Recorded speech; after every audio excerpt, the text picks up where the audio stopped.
Yonk, a Godzilla movie marathon where we're stomping through Godzilla's filmography.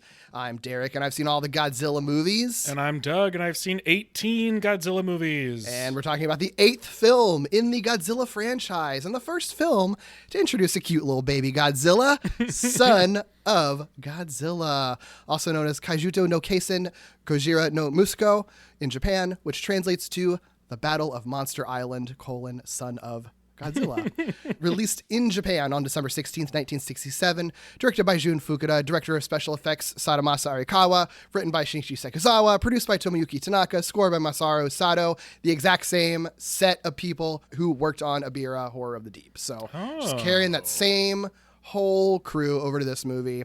We'd, of course, like to take a quick moment to thank our spectacular patrons, Bo, Carl, Katie, Jason, Zoe, James, Keith, Cody, Toby, Hamish, Troidal Blake, Thorn of Camor, and Jace. Hey, thanks. And before we get into it, we do have some listener mail. Past and future guest Hamish Steele sent us actually a little voice note about some of his thoughts on Shin Godzilla, and I think they are really interesting. I am just going to go ahead and cut them in for listeners right here. Hello, boys. Loved your Shin Godzilla episode. And at the very end, you were talking about the very final shot of the film and saying that it was just a little bit of, Hideaki Anno style body horror and grossness. And that's definitely a valid reading. I wanted to share my own because I love this movie. I think it's one of my favorite films, let alone favorite Godzilla films. And the final shot is actually my favorite aspect of it. It's kind of what I think brings everything together. So every time Godzilla is attacked, he evolves to sort of get better at, you could even call, Godzilla's atomic breath when the missiles fall down on him as kind of another form. His mouth opens, he transforms and then freezes. So my reading of the final shot is that you're seeing this next transformation, and it's not that Godzilla is reproducing or that Godzilla is having like little humanoid Godzillas break off of him. It's more that he is becoming a group, in the sense that the only way that humanity was able to beat Godzilla was by working together as a team, kind of as a committee. So I've always considered Godzilla's next form is that he is going to break apart so that he can be a team, to tackle the thing that beat him, to kind of evolve to beat it. So that's just my kind of reading of it. And it's, I know the film is very damning on bureaucracy at the start, but I think ultimately it is kind of a celebration of the triumph of humanity when we do actually work together. And I think Godzilla is preparing. Love the show. Can't wait for you to talk about Son of Godzilla. Bye-bye. Yeah, so I love that because I do think a thing that I struggled with even in our episode on Shin Godzilla last month was like how to interpret the ending. Because like you said, it's just sort of like he had said, I think my take on it was like, yeah, Hideaki Anno loves weird, leaves you with an unsettling image, Yeah, but I do think like that makes a lot of sense. Like the entire theme of this movie is about people working together for better and worse, and how they like work together badly, but also work together really well by the end. And I think I just find it very funny, the idea that like Godzilla's next mutation is like turning into a committee, like all the committees that we saw in the movie. Like, I think that's actually really clever, and I think it makes a lot of sense. Yeah. No, I like it a lot too. And it's funny too, because as I was listening to Hamish's thoughts, I was like, did we ever explicitly state that his evolutions were in response to like human escalation or whatever? I don't remember. I don't know if we did or not, but I was thinking about it again, and it does really kind of make the end make a lot of sense if that's specifically kind of what you have in mind, So yeah, it makes a lot of sense. Yeah. Thank you for those comments. If anybody else who's listening like wants to send us in a little voice note in addition to emails, we read emails, but like one less thing I have to use my voice for when we record if you want to send a voice note. But yeah, no, that's really helpful. There's definitely lots more things I think that we could have talked about with Shin Godzilla that we simply could not contain into one podcast. So yeah, thank you for that. And look forward to hearing more thoughts from people. And we have a guest today, someone who I believe if I remember correctly, has said at a certain point that Son of Godzilla is his favorite movie. It is Zakzilla. How's it going, Zach? Why, hello. And close to my favorite. I think this Okay. current analysis may have dethroned it a little bit, but Interesting. that's jumping the gun a little bit. No. So Coming in hot like, oh, actually, I hate this movie. no, not at all. But good things and then other things. But overall, my memory goes as far back as I can remember with this, like just formative movie. So I'm really excited to talk about it. Yeah, me too. What's your general history with Godzilla? Again, as far back as I can remember, I have had Godzilla in my life. I have always been interested in it. I loved dinosaurs when I was a kid, and what better dinosaur is there than Godzilla? So I had, the VHSs, the really bad pan and scan English dub VHSs, and then got more into the Criterion collection and just appreciating them on a different level. So as far back as I can remember, Godzilla has been there. Amazing. Yeah. I love it. Doug, this is your first time seeing this movie. Yeah. How do you feel about it? Derek, based on our journey together so far, what do you think I feel about this one? I feel like you will appreciate it, but it isn't one of your favorites. That's my guess. I think that's pretty accurate, but we haven't talked about it yet. So Yeah. I have a feeling my appreciation will go up having some folks to talk to about it, which is why I like doing this podcast. Yeah, I like this movie. I think that this is one that has a interesting reputation because especially if you read stuff that was written, in the 90s and 2000s about Godzilla, it's all just going to be adult fans being mad about this little kitty Godzilla movie. But then nowadays, I feel like as a lot of things are, it's been reclaimed, and there are people who grew up with the movies that have a lot of nostalgia for it and stuff like that who now love it. And so I don't think it's and also there have been other Godzilla movies that are really, really genuinely bad. So I think that there's more love for this movie than there used to be. I don't think it's the redheaded stepchild. I feel at least that's my perspective of what I've gotten from Godzilla fandom from the little bit of peering that I do into it. It's not like the redheaded stepchild or anything, but it definitely used to be at a certain point, at least being representative of the franchise's turn into being too kiddie and bad, quote unquote. Quote unquote. Yeah, right. So it's an interesting legacy. I'm excited to talk about it because I do think this movie is, it's more interesting than just is it good or bad anyway. So sure. With this movie, what's actually really interesting about the production of this movie is I don't think that the production story is that what's interesting is that it's not that interesting. It really is. Yeah, kind of honestly, I feel like it's a lot kind of what you would expect. Abira was rapping. Tomoyuki Tanaka was just approached Shinichi Sekizawa, was sort of what if next year we did a movie where Godzilla has a son? And he's like, all right, cool, let's do it. I feel like there's a few reasons for that. First of all, I was going to say, why? Why though? Why now? It'll make sense. I think it makes sense, Doug. I think that first of all, I think the initial, there's the timeline that I'm a little bit unclear on. I don't know if this is something that you know about at all, Zach. I don't know how into the production that you are with this, but Sure. I've read a few things where there's another version of the Son of Godzilla concept. And I don't know if this is something that predates Tanaka coming up with the pitch for it and then they developed into this, or if this genuinely was the first draft. Because there is a script that existed by Sekizawa called Two Godzillas Japan SOS, where it's a very similar premise where there's an island with weather experiments and stuff like that. But the Son of Godzilla is introduced already as an older child or teenager, even 30-foot Godzilla Jr. That they have for him. And it's much more serious. They are actually heading towards Japan and it's basically more oh no, oh shit, there are two Godzillas rather than Godzilla as a dad with a baby boy. Yeah. I'm unclear on was that the response to let's give Godzilla a kid, or if that's a previous idea of the, oh shit, there's two Godzillas that then developed into a kiddified version of it. I'm honestly not sure. Yeah, so I think maybe that original draft where it was a little bit more serious in tone would have been a very early draft. From what I understand, Tanaka wanted to make a baby monster that would draw in a date crowd, young couples. Yeah. And he has this really unusual quote where he wants to capitalize on Japanese women's mothering instincts. and have a baby Godzilla, which is a super weird pitch for that. But hey, we wound up here where we are talking about this movie. So Yeah. Had they not caught on yet to the fact that like if you just put like hot men in Toku movies, moms will show up?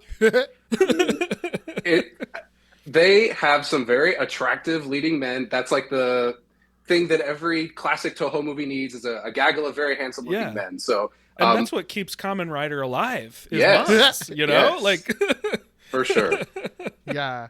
I think like the more you think about it, the more it kind of makes sense though, because I feel like there's like multiple quadrants. If you put a little kid monster in something, I think there's multiple quadrants that can hit. Like Zach was saying, there's the date crowd, because you could get like a guy wanting to see a monster movie, and then his date, the girl, comes and likes a cute little baby on screen. It's like hetero bullshit, but like you understand the thought process of that. Yeah. And but then also at the same time, it is appealing to little kids, and like the audience for Godzilla was getting younger and younger like during this time period. So like they're just leaning into that in the same way that like every cartoon you've ever watched that runs long enough introduces like their Scrappy Doo or their it's like all I could character. think of. Right. It's so and this is 1967. It's like totally in that era of things that are doing that. I think it makes a lot of sense. I think also like someone else had brought up in one of the books I was reading that like the Gamera movies are also kind of happening at this time. Like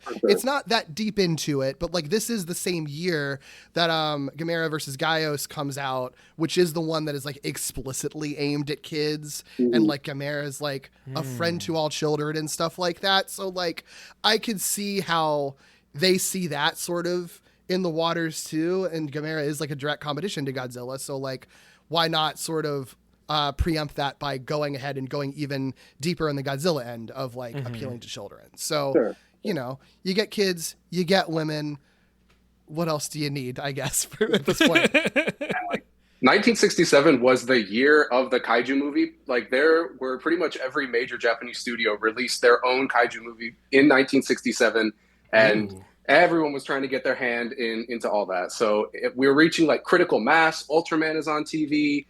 Japanese kids just had kaiju galore at this time. What a beautiful time.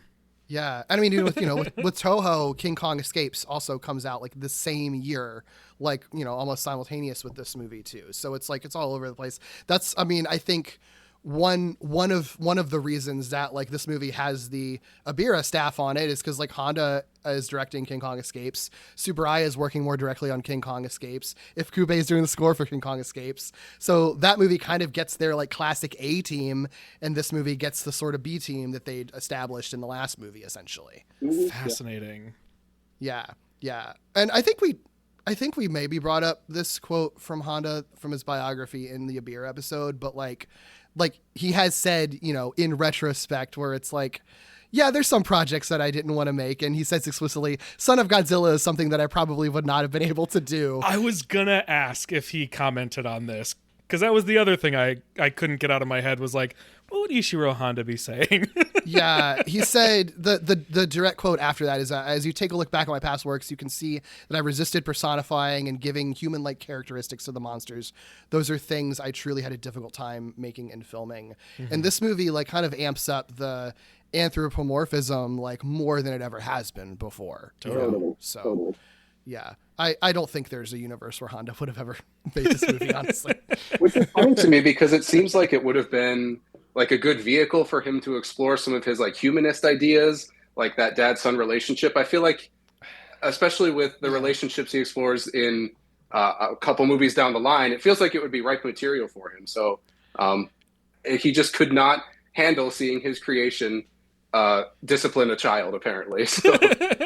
Yeah, I would like to see what his version of this would look like if he were allowed to take it and run with it, you know? Yeah. If he didn't have to necessarily consider demographics. Yeah, well, I think I that's true. I mean, because I also think that there's something interesting to this movie not really having like villains, really. Like, obviously, it has, you know, you have a giant spider and a bunch of giant manises, but they're not like villains. You know what I mean? They did nothing wrong. Yeah, like, and I think that that's something that like Honda can do really well in his movies is just sort of have a movie with like conflicts, but not antagonists necessarily. So yeah, I that is an interesting angle of what he could have done with this if he was willing to. But I feel like this script might have been different if he was more involved. Like, I don't know that he would have directed this movie, you know? Sure. Yeah. And not to like, you know? Yeah. Not to like jump into it, but it talking about the way Honda usually portrays science and scientists and their responsibility. We get some lip service to that in this movie, but ultimately the scientists who caused the problem are the scientists who fixed the problem. So there's, really no moral growth there, I guess. They just sort of, it works the second time. So yeah, I think put a pin in that conversation, because I think that there's stuff that we could delve into with that, because there's like, I feel like there's like a darker undertone to some of the science stuff in this otherwise really lighthearted movie that I don't know that the movie is even intentionally introducing, but it's like, I don't know. It all the scientist thing stuff feels a little weird in this movie, honestly. Yeah. But yeah, I mean, like I said, they established the Abira crew for this. Fukuda said in a 1995 interview with Cult Movies that we wanted to take a new approach, so we gave Godzilla a child, but we thought it would be a little strange if we gave Godzilla a daughter, so instead we gave him a son. And he does not clarify or continue on that train of thought from there at all. Imagine if when Godzilla raises his arm to strike Minya. Imagine if that was a little girl, Minya, whatever, that had a bow in her hair. Like, that would be totally different. That would look worse. Yeah. Yeah, I don't know. It was a weird thought, but like, okay, sure. So, okay, at this point, and I guess I haven't been looking at this as I've been watching them in this era, but at this point, is Godzilla like solidly gendered even in the Japanese language at this point? As far as I know, no. It kind of takes on the they realm. I may be misquoting that, but I feel like pretty consistently Godzilla is a they in the Japanese language. Because I know it starts that way. Is it? And I guess it probably continues that way. Because even as we just watched like Shin, I don't think they gender it. But like, I guess the reason I bring it up is it's so interesting to even consider the gender of Godzilla's child. Right. I guess is the whole thing I'm turning over in my head right now. It is weird. Yeah. I mean, I guess the only reason that they have to consider in this case is because they are specifically saying son. Yeah, they're like naming they're specifically it like using the that movie. word. Right. Like if because they never say a name for the kid. It's always like they could have just kept it Baby Godzilla or Child of Godzilla, and if they kept son out of the name, then the gender like literally wouldn't matter. Spawn of Godzilla. Spawn of Godzilla. the edgy version of it. That's the Millennium era version of this movie. Yeah. Yeah. But the only other thing is like is what's pointed to as a detriment for this movie is that the budgets are still going down for these movies. So this is one that's like, it's another island movie. There's not as many miniatures. It's a cheaper set. There's more stock footage being used, like stock footage of the island from Abira is in this movie. And I think for a lot of people, feel like it's all downhill from here on that regard. I don't necessarily agree with that, but for people who don't like stock footage, that's the thing that they're going to point to with this movie. Which is so funny because it's like so not egregious. It's just like a couple establishing shots, if anything. And I mean, we get like a lot of really good high quality effects work from this movie, despite the meager budget and all that. Yeah. And for what it's worth, like watching all of these and not necessarily rewatching them as we move forward, it wasn't obvious to me that they were reusing anything from Abira. Like if you had told me, I wouldn't have been surprised because it's the same kind of setting, but it's not obvious. It's very limited. It's totally just a nerd complaint. Well, you're going to have a lot more to complain about in the future. Sorry. Yep. Yeah, I mean, that's all I've really got for the big picture background stuff. Wow. We need to talk about this Godzilla design. Well, actually, everything about this Godzilla. You know what? Actually, I want to hold off on the design for a second because I feel like there may be some people going off about that. I think what's actually really interesting about this Godzilla, he's portrayed by Haruo Nakajima, but he's also portrayed by Senji Onaka and Yu Sakita. The reason being that they really needed to emphasize the height difference with Manila, right? So Haruo Nakajima is a short king. He's 5'6". So they get Senji Onaka, who is like 6'1". He's a professional baseball player. He had a small role in Rodan and a bunch of like supporting background player roles in movies. So he is one of those actors that like appears and stuff, but he hadn't done. Him. You have seen him and stuff, so you like may or may not recognize him from the movies that you've seen. This is his first like big role. He's literally starring as Godzilla technically, and I think it's his only suit acting role ever. But unfortunately, he hurts his hand like really early in filming and then can't continue. So I don't know how much he actually films of it. But then Sakita ends up being brought in. He is also like 6 foot tall. He's the same actor who played Abira. He was in War of the Gargantuas the previous year. So like he's in their rotation anyway. So they just pull another 6 foot tall guy to also fill in for Godzilla once Onaka's out. So they get to play him for most of the basically the majority of the movie, honestly, because Godzilla's with Manila the whole time. Right. The two scenes, however, that Nakajima does film are the two water scenes, the prologue at the beginning and then his fucking like killer ass entrance on the island. Hell yeah. Okay. Yeah. So he gets to do the cool stuff. He's just in the same suit that he was wearing for the last two movies. So, they just put him in that one for those. Like it makes sense. Like he knows how to do the water stuff. The water stuff is hard. So they have him in for that. There is like a quote that I got from him. It sounds like the island entrance was apparently an absolute fucking nightmare, apparently. I mean, to do practically. Yeah. Well, and like they're not using like a prop or anything. Like when you see the spikes in the water, or his dorsal fins in the water, like it's not like it's a prop. Like he's in the suit swimming in the water. Like that's really him. He said in an interview, I'm just going to read it. This is a long quote, but like he just states it all really well. Haruo Nakajima says, I had a mouthpiece in my mouth connected to an oxygen tank that weighed about 10 kilograms in the stomach of the Godzilla suit. I had the crew place a movable cart underwater because it was so heavy it wouldn't move an inch. I was holding onto the cart while I was standing by under the water. My back fins were barely above the surface. They tied a rope to my foot and pulled on it when the camera started to roll because I couldn't hear if they yelled action above the water. I was pulled by a heavy vehicle like a Jeep. When I knew it was time to rise out of the water, because he'd get the signal on his foot, I used all of my energy to spring out, but the water pressure was so tremendous that the mouthpiece was about to fall out of my mouth. And he just says it was a pain in the neck. Yeah, understatement, I think.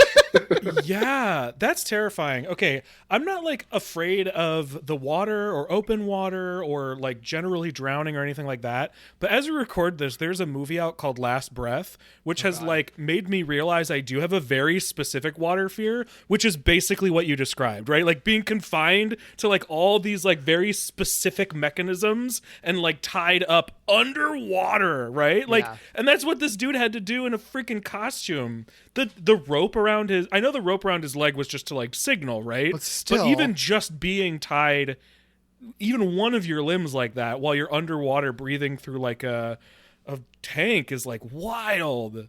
Yeah, and the rope would have pulled him basically feet first along a cart, and that's how he would have to like overcome the weight of the water in the suit and rise up out of the water. It's crazy.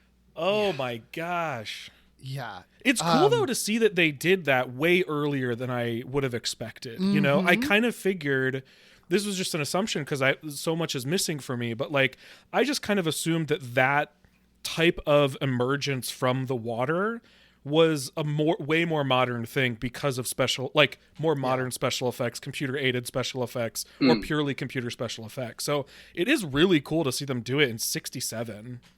Yeah, there's like a direct line, I feel like, between from this to like the more modern, like bulging in water, spikes coming out. That, you'll see with CGI later. Like that's essentially what this is. Like, you know, just it like works that way. Yeah. Yeah. Right. Yeah. It's really cool. It's really, it might be my favorite special effect in this movie, actually. I mean, come think down. that's fair. Some of the marionette stuff is that's amazing. okay. Yeah. I guess. It really is fantastic. And not to, again, like the compositing, the blue screen work is so crisp and clear. Like we legitimately do not see compositing this good until the Millennium era. Like it is really astonishing what they're able to do. Yeah, there's really only one thing I can think of that I even remember noticing. You're so right. And like any sort of like scale type stuff is like very, very clean. Yep, and really like nice, well integrated matte paintings. Like I know the special effects director Arakawa, he kind of gets like he's Tsuburaya's protege or lesser, but I really feel like he kind of pushed the boundaries and made the compositing better than it was even under Tsuburaya. So I would agree with that because you're right. I mean, I feel like we watched some even from like Heisei era where sometimes it just really like stands out, and this movie doesn't. And there is definitely quite a lot of it because there's plenty of scenes. There's a ton of it. Yeah, that's a really good point. Like you almost don't think about it because you don't notice it, but you don't notice it because it's good. And that is a good point because I think the emergence from the water is such a like sort of like singular spectacular moment. That I'm not considering all the sort of things that you're supposed to not pay attention to that are actually really skillful. And that's what I think is this movie's ultimate strength is, yes, it is simple. There's not a whole lot going on, but it's all done so well and so seamless that is its like big feather in its cap. Sure. I totally agree with that. Yeah. Okay. So this Godzilla design, Musuko Goji is the name of the suit for, Musuko Meeten's son. Okay. Are you all going to be coming in with a hot take that you like this actually, or agreeing with the masses that you don't like it? I'm very curious. Is it super black and white like that typically for this I one? think a lot of people really hate this. Okay. I don't like it, I will say. But in a weird way, his like frog-like appearance kind of lends more to the like expressiveness with the eyes and certain things that are going on with Godzilla in this movie. So I don't like it, but I think it works well enough for what it is doing in the film. Yeah. I kind of agree with that. I think like I like it in the sense that it looks so goofy. Like it's so goofy. But I do think but I don't think it's good aesthetic. I don't think it's nice to look at aesthetically, but I do think they use it well for the expressiveness that they need to have in this movie, especially given that this is kind of the first movie where they need Godzilla to be as expressive and human as he is. Yeah. I mean, I really don't like the head and the face, but I feel like if we're talking about the whole thing, that's fair. It really is the head that's the problem, I think. Yeah, because I remember, I specifically remember at one point when you finally get a good look at the suit from behind, being like, oh, I think I'm distracted by the face, because from behind the suit looks perfectly fine, if not, as cool as any other one. But yeah, I mean, the face, I don't like the face. It's kind of an odd shape, and the eyes, I appreciate the eyes. I like what the eyes can do, but I can't say that I would like to see them more. He's a butterface is what you're saying. A little bit, yeah. And I think the main issue is because apparently they designed. Okay, so this is like a really stepping in it. What do we refer to Godzilla's son? What is his name? I was going to ask that. Okay. So I think the only name I had ever heard for child of Godzilla was Manila, which I think is what I said last time, because I don't think I know any other ones. So but then they never say it, so I wasn't sure if I was right or not. Yeah, they don't even say it in this movie. It doesn't really matter, for the context of this movie, but it is technically his name. So okay, yeah. We'll put a pin in the Godzilla conversation, but because this is important. So the actual Japanese name is Manita, which is basically like mini Gojira, Manita. And if you make a direct romanization of that, that would be you could change that to Manila, right? Like obviously, it's often vague when you're going from Japanese to English with the characters, but Manita to Manila makes sense. The dubs for movies after this, once he is actually named in English, say Minya. So a lot of people who grew up with these movies know him as Minya. I think Milla has been used before too. But Minya is the one that you're going to see a lot of people refer to him as. I think Toho's trademark is Manila. So if you want to be official about it, I guess it's Manila, but also it's all a translation, Right. That makes so much sense because, Vicky, a friend of mine, Zach, was talking about this character, and I think she said Minya, and I don't think I even processed that that's what she was saying or talking about. Yeah, I definitely the version I watched with the specific dub that it had called him Minya.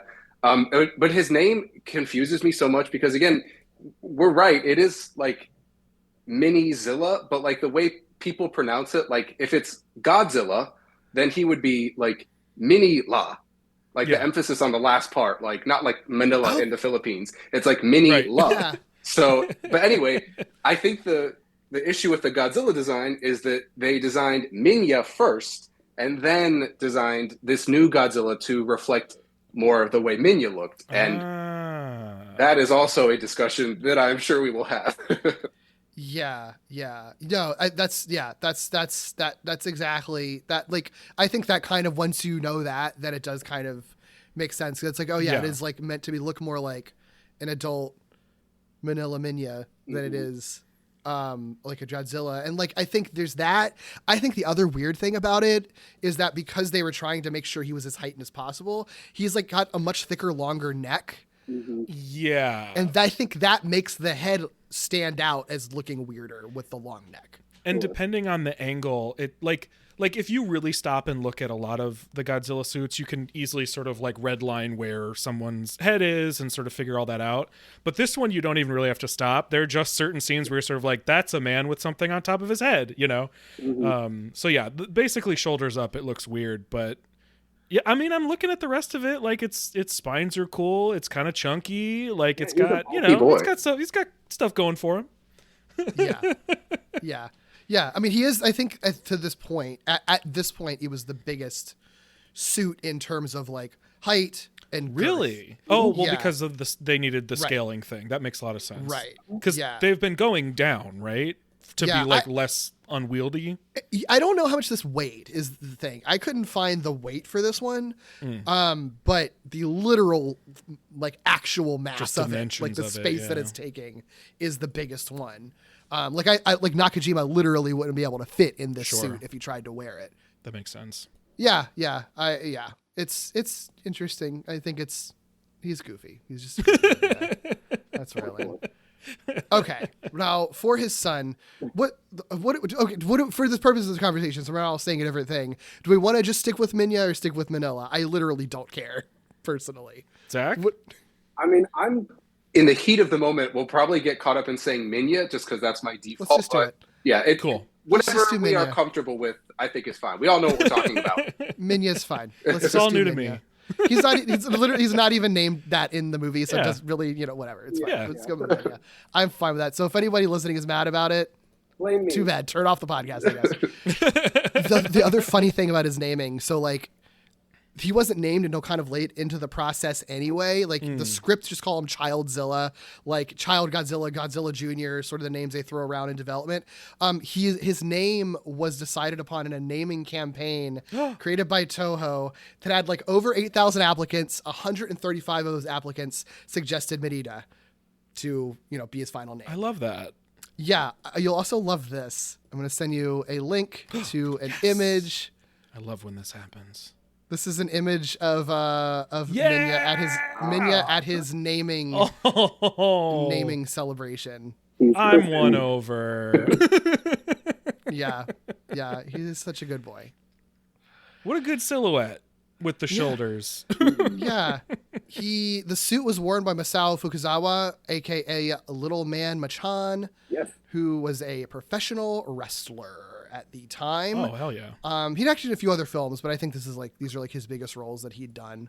I mean, he was obviously hired to play the character, partially due to his size, but also because of his ability to like play act, they said, and also because he could do like athletic rolls and flips even inside of a big plastic suit. He's a wrestler. He knows how to use his body, and like, be very like agile in it and everything. That said, apparently he still had like difficulty moving in the suit that they gave him.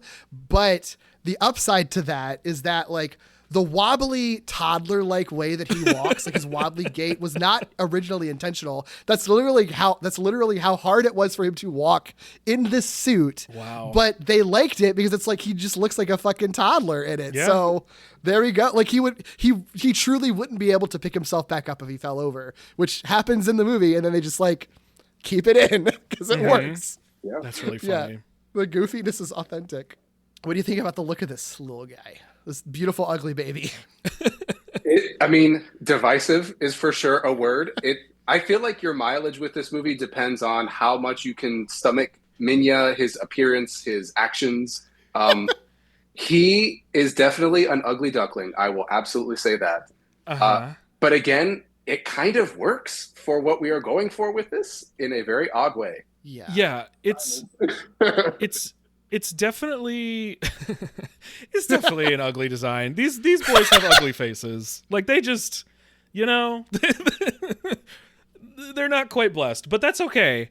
I do think I can stomach Minya sort of like the role and the character and the characterization, even though I don't necessarily like the way it looks. Like those I think are like very different things to me. It doesn't bother me too much that I think he's ugly because I think they're both, I don't know, they're both just sort of monstrous. You know what I mean?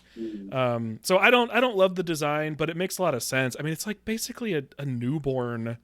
And it has sort of like weird human newborn qualities to it. So the fact that it just looks kind of like a naked baby, like makes sense. Yeah. And like, sorry, everyone who's ever had a baby, your newborn baby's ugly. Like they're all weird looking, Yes. So it makes plenty of sense that this guy is kind of just a weird little freak. Yeah. His face also was patterned after a specific manga character, a character Chibita from the Osamatsu-kun shonen manga, which if you recognize, I'll send you a picture of him. If you recognize that name, because that's the same comedy manga that the Shie dance from Astro Monster came from. But if you look at this character, it's just fucking Minya's face, like just as a human. Like that's what he would look like as a human. I guess. I see. Like the shape is exactly the same. Yeah, the and, like, shape the of mouth, his head is definitely the same. Yeah, there's inspiration there for sure.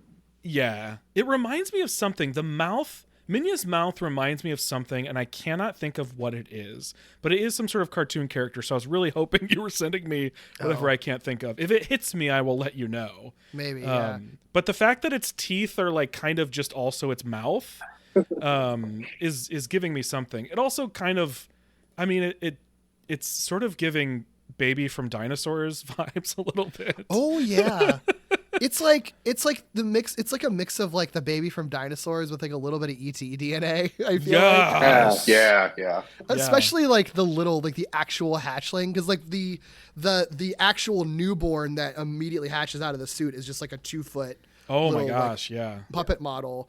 Which that thing, like, talk about a fucking ugly baby. Yeah. That thing is like very like ET coded. Oh yeah. I figured it out. I figured out what it's reminding me of. Derek, do you know off the top of your head Gatsumon, the Digimon? It's like a little rock guy. Oh God, how could I not? Yeah. It's got the shapes of its face and its teeth and everything. That is what I was thinking of. Yeah. Of course, all the things we've mentioned come after this. Yeah. So Minya, pioneer. Yeah, I believe Minya is like a very popular character in Japan. Like amongst Japanese fans, he is very popular. Or they. I get it. Yeah. I get it. I mean, it's like I think there are some times where I have trouble sort of reconciling like all the different parts of this movie. But like each one of them makes sense to me. And one of those things that makes sense to me is all the stuff that we see between Godzilla and Minya. So I totally get where people would love this character and walk away being like, I want to see whatever's next between these two characters, because this is clearly only the beginning. Yeah. I think that like Japanese culture is usually a little more accepting and embracing of like these sort of like very cutesy child appealing characters than like Western culture often is. Like I think that like we think that we're too cool for this shit, and anytime there's something we're that's too miserable cute over here or appealing towards kids, it's like, but this is for adults. This thing's for children or for adults. Like, so I think that's probably also part of it too, you know. Yeah, we are miserable over here. Keep putting clothes on Minya though. Like cute factor goes like way up. Agreed. Very, very good. I want a little like doll that with different outfits for Minya. That would be great. Yeah, he definitely does like feel naked in a way that most other kaiju don't, and it does make it a little uncomfortable sometimes. So smooth, it's weird. Yeah. But also a baby, so literally baby. Yeah. Some of the vocalizations he makes are literally just the giant condor from Abira. He has a Makes few sense. different noises. Yeah, he's got There's a a bunch of noises. vocal range Minya has. Yeah, the donkey noise. Yes, Like yes. literally captioned braying. Yes. It's so weird. All the choices are weird. Minoru Kaneyama was the sound effects designer. Blame that person, I guess. Good for It's you, not. bud. It's definitely not a consistent sound set for Minya. He's pretty much like every sound an animal could make, I guess. Yeah. Well, I think what's funny about it, and something that, you know, could easily have been mined more for comedy and sort of like a different version of this, or maybe even like a more explicitly cartoon version of this, is it does kind of feel like Minya is bad at screonking and is trying a bunch of things before he gets to an actual screonk, which is like a funny thing to sort of like track, you know. It's all these like weird animal noises where it's like, you're not a donkey, you're not a condor, you're a fucking Godzilla, okay? So like, give me the screonk. It's like Simba trying to roar for the first time, you know. It sounds stupid. Yeah.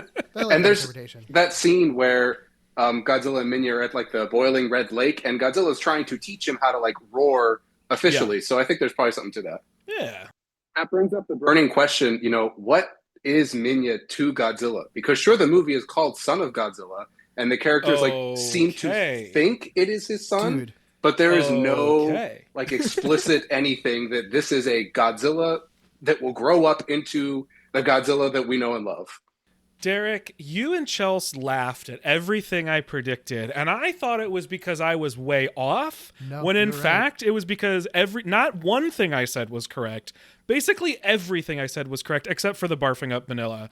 Like, there is just an egg. But you don't know. Maybe Maybe he did barf up the egg. It you is don't in a see pile. it happen. But, like, there is just an egg there, which was one of the things I said. They do never explain or explore where he comes from, which is another thing I said. I thought it would be one of them, not almost all of them.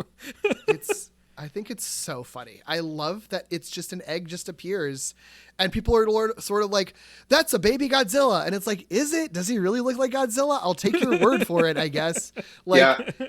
There's a couple instances where characters mistake Minya for Godzilla, and it's like, do you have eyesight that is functioning properly? Because there's no way you could mistake these two for each other.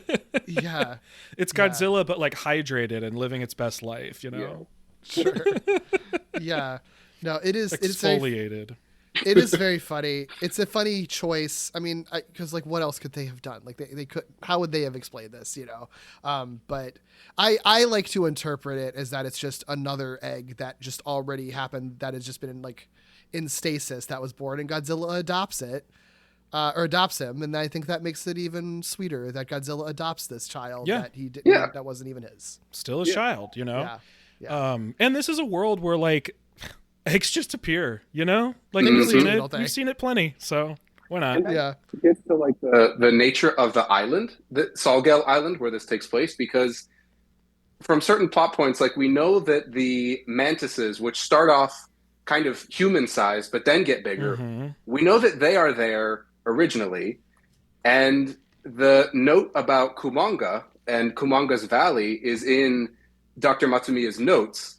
So Kumanga in some way was on the island. Was it the giant spider that it is that we see, or was it smaller like the original Kamacuras were? So the whole island has like this weird lore about it that's kind of unexplained. Yeah, like this is the movie that's like name dropped, like, oh, we should call this Monster Island. Ha ha ha. We're not gonna ever have a Monster Island ever again. But it's like, yeah, it's like there already was like weird shit happening here, and there isn't like an infant island like thing where you have anyone that can tell you about like the long history of the magic that was happening. That's so true. It's just an island that just exists. Like, even when they introduce someone that's sort of like, oh, this is going to be some like native person who can tell us history. It's just like, no, I've just been here for a while with my dad who was studying how weird this fucking island is and no one knows why. Like, it is very funny that it just is. And there's no delving into why. Yeah. It does feel like an exploration video game where like instead of No Man's Sky where you're just like exploring space, this is just like a big open ocean, and it's like, here are a bunch of islands, figure out what's going on, you know, like it's fun. I'm just like collecting weird little islands with all their own separate lore. Yeah. It's really it's really interesting. I mean, I guess we can talk about the other creatures that are in this, the Kamacuras. Also called Gimantis in I think both English dubs that existed of it at the time. Both good names, actually, I would say. Yeah. This is, one of the few like Toho monsters that like 100% a marionette. There's not a person in a suit at all. Total marionette. Same thing for Kumonga too. Like marionettes all over the fucking place in this movie. Mm-hmm. Obviously, no surprise, difficult to operate that many marionettes at once that have that many moving parts. Mm-hmm. Yeah. It's easily the coolest thing about this movie. Absolutely. Like, yeah. It like kind of blew my mind because I knew I just from like a cover image, I knew there were big bugs in this one. And I was like, okay, cool, big bugs. I love big bugs. Mm-hmm. But yeah, I wasn't expecting like human-sized marionettes. Like they have to be huge, right? Yeah. Mm-hmm. They for the Kamakuras, there are like 9 of them that they made. So there are three large ones, 3 medium-sized, and 3 small. So they were all of different sizes. So they could, do different like perspective things. Yeah. But like they still required like multiple people to do it. I think that I don't know exactly how many people it took to marionette the Kamakurai mantises. But like Kumanga, like when they have Kumanga, like that ends up being something where like every single leg has multiple joints. So every leg needs like two or three people. So there would end up being like 20 puppeteers often at once on these platforms mounted above the stage, operating all of these marionettes, in these like hot lights. So they'd be like sweating profusely. There's stories about like their sweat just raining on set, basically. Well, everybody's sweating constantly in this movie anyway, so no one notice. It's a very humid movie. God, yeah, everyone's yep. But yeah, I mean, like shit ton of, basically like everyone except for like the director and actors are like fucking operating marionettes at certain points in this movie. Like, it's crazy. Obviously, they have like full scale models of like their legs, especially Kumanga, but even like the Kamakuras too. Like, there's 4 legs for any scene that they're around human characters that are like fully to scale. There were like actual electrical lights in the Kamakuras props' eyes so that they could glow during night scenes, which is fucking sick. Nobody does bug eyes like Japanese tokusatsu productions. Very true. Seriously. Right? Seriously. They just always look cool. Always. Truly. Every time. Yeah. The Kamakuras roar was Abira's screech. So it's just the same thing as Abira. It's sped up. It's like a little bit sped up. So it's not exactly the same. It's like a hissing sound. That always kind of captivated me as a kid because there's no reason why a mantis would sound like a snake, but it just works. And they make that like weird, like creaking noise with all their joints and stuff moving, and it's a really unsettling noise. Yeah, they're terrifying if you think about like, well, not even just a human-sized one because these are like kaiju-sized ones. Mm-hmm. I mean, they're terrifying. They're truly terrifying. Zach, was this the first Godzilla movie you saw, or just an early one that you saw? An early one. It very well may have been the first, but it definitely was like one of the earliest that I saw. Because this would be such a like wild sort of like formative Godzilla movie to see with these monsters specifically. Because I'm like 18 movies in now and have seen nothing like these monsters. Mm-hmm. Yeah, and it's funny because my childhood home that I grew up in, my backyard was like very densely like lots of vegetation. And when I would like go let the dog out at night, I would imagine seeing those glowing Kamakuras eyes moving through the trees. And that always got to me. So that imagery like really stuck out to me. But they're just bugs, which I know sometimes people like, oh, they're just bugs. They're not some cool monster. They're so freaking cool. I just love them. They're amazing. Bugs are like cool already. Like you don't need to change them to make them cool. That's the thing about bugs. Mm-hmm. When you do like macro photography of a bug and finally see it like up close, it's like the coolest shit ever. And nature just did that, Absolutely. So yeah, that makes so much sense to me. I feel like this movie, probably more than any other Godzilla movie around this time or up to this point, would have absolutely scared me and stuck with me in that same way. Because anything with glowing eyes, anything that was like I don't know, like these are way more monstrous to me than like King Kong or Abira or even like Rodan or whatever, which is just another monster. This stuff's like legitimately scary, I feel like, or would have been to me as a kid. And they're out to get you. These monsters are hunting you. Yes, like yes. a lot of kaiju, your demise is just sort of incidental, but these kaiju are seeking you out. Yeah, that's such a good point. Oh man. Yeah, actually, because I was trying to think of like what makes them feel so different from just like every other kaiju we've met, and it isn't just that they don't have like a personality like in the same way that a lot of other kaiju have. Like they're more animalistic, but also like, yeah, you're right. Like they're literally predators. Like their whole goal is what you are afraid of if you are in the wilderness, afraid of wild animals, is being hunted and attacked, just because you're on their territory. Yeah. And like that, it's like scary in a different way than a lot of kaiju stuff is. Like there's an existential fear to a lot of kaiju things of it's just like, oh, something unstoppable is just destroying everything around me. There's something very different between that and like this fucking spider is going to like, pierce through my body and eat me. Yeah. Like that's very different. One-on-one instead of killing me as collateral damage. Right. Yeah. Also, it's interesting that the monsters get less anthropomorphic as these like our hero kaiju get like way more anthropomorphic. I don't know if there's anything to that or if that ends up being a trajectory or just a coincidence of this movie, but Abira also was basically just a giant lobster that doesn't really have a personality. Like it's not, I think I called it like lacking mascot quality or something like that, like you wouldn't necessarily make plushies of these, and not just because they're bugs, but they don't really have personalities in the same way that some of the other ones have started to develop them at this point. Yeah. And I think that like humanizes Godzilla and Minya all the more because our villain monsters are so just animals, basically. Yeah, it's like protect this baby from nature. From nature. Yeah, so true. Yeah.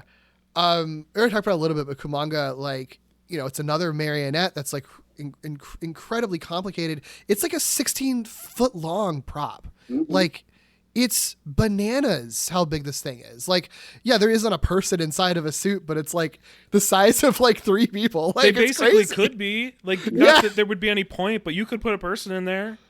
Yeah. Does this still exist somewhere?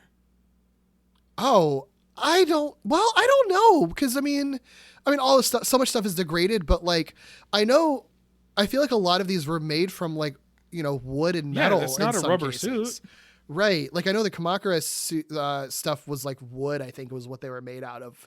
And like the arms, I think had like iron in them. And I feel like Kumanga is probably the same thing. So like theoretically it probably is more likely to have lasted than other things, but also like, I don't know. If they're using them and then potentially reusing them and things, like it might just naturally break down, Like it might literally have fallen into pieces. So I'm not sure. That is worth looking into, though. I'd be curious if it exists in a museum somewhere. It would be such a cool thing to see. And if anything existed, it would probably mostly be sort of like a quote skeleton of it because like cool. They're wrapping it in something. But what a cool thing to be able to see. Yeah. And I think like Kumanga just has such good movement. Like I don't ever feel like this thing is just floating around on strings. It really feels like it's being propelled by its legs moving around. It like jumps. Yeah. It like jumps and flips over and like it's so mobile. Which is remarkable because there's not a person in it and it's a marionette. Like separately, those make me feel like it wouldn't move the way that it does. Yeah. And there's that, like his entrance or Kumanga's entrance scene where the legs come out of the sand. Again, like formative memory for me. Whenever I go to the beach, I stick my hand in the sand and pull my fingers out like a little spider. So good. So good. Cool.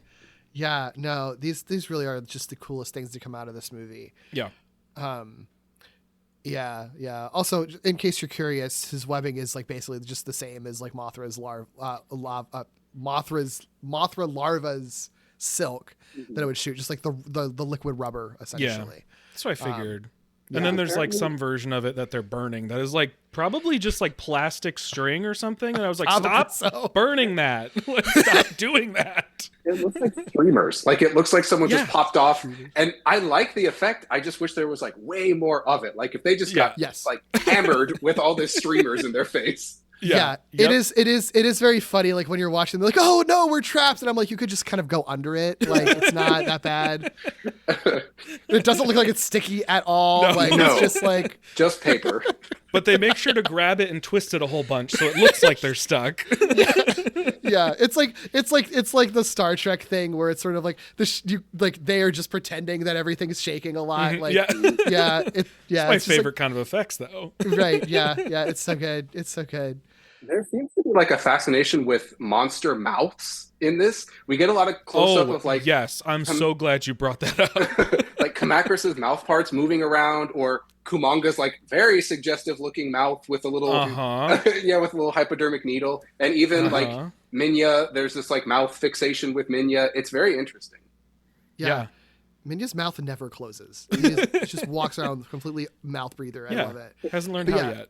Yeah, no, the Kumanga fucking weird, It's like- weird little vagina faces. Yes. So strange. Comfortable. Like, they get yes. closer and closer. Yeah, it has never left my brain. One of my favorite sequences in any movie I've ever seen is just the weird fucking quiet, bizarre choice of like Godzilla just standing there staring.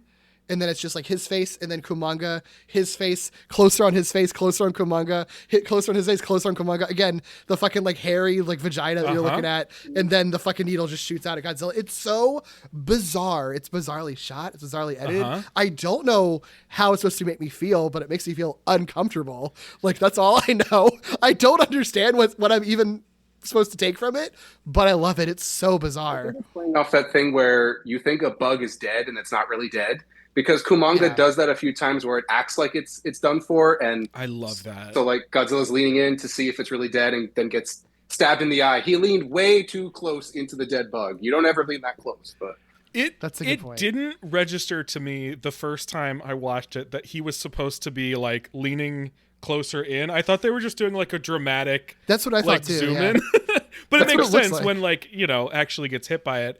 Honestly, what's so funny about that is like, in addition to it just being like kind of comical once you've seen the whole sequence, it also is maybe the coolest that this Godzilla's face looks, because it's just like this really intense sort of zoom in. Maybe the only time his face looks cool in this, but Yeah. I did actually like it in this moment because its eyes you kind of see from a different angle, and they actually kind of look a little bit more monstrous than sort of like goofy puppet eyes. Yeah. Yeah. I like it too. Also, do you notice like there's like red around Godzilla and Minya's eyes, like when you look really close in it?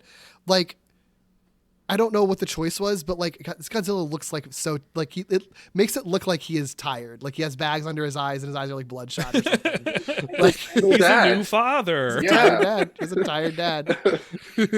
and that also Godzilla just wants to take a nap this movie. He just wants to sleep.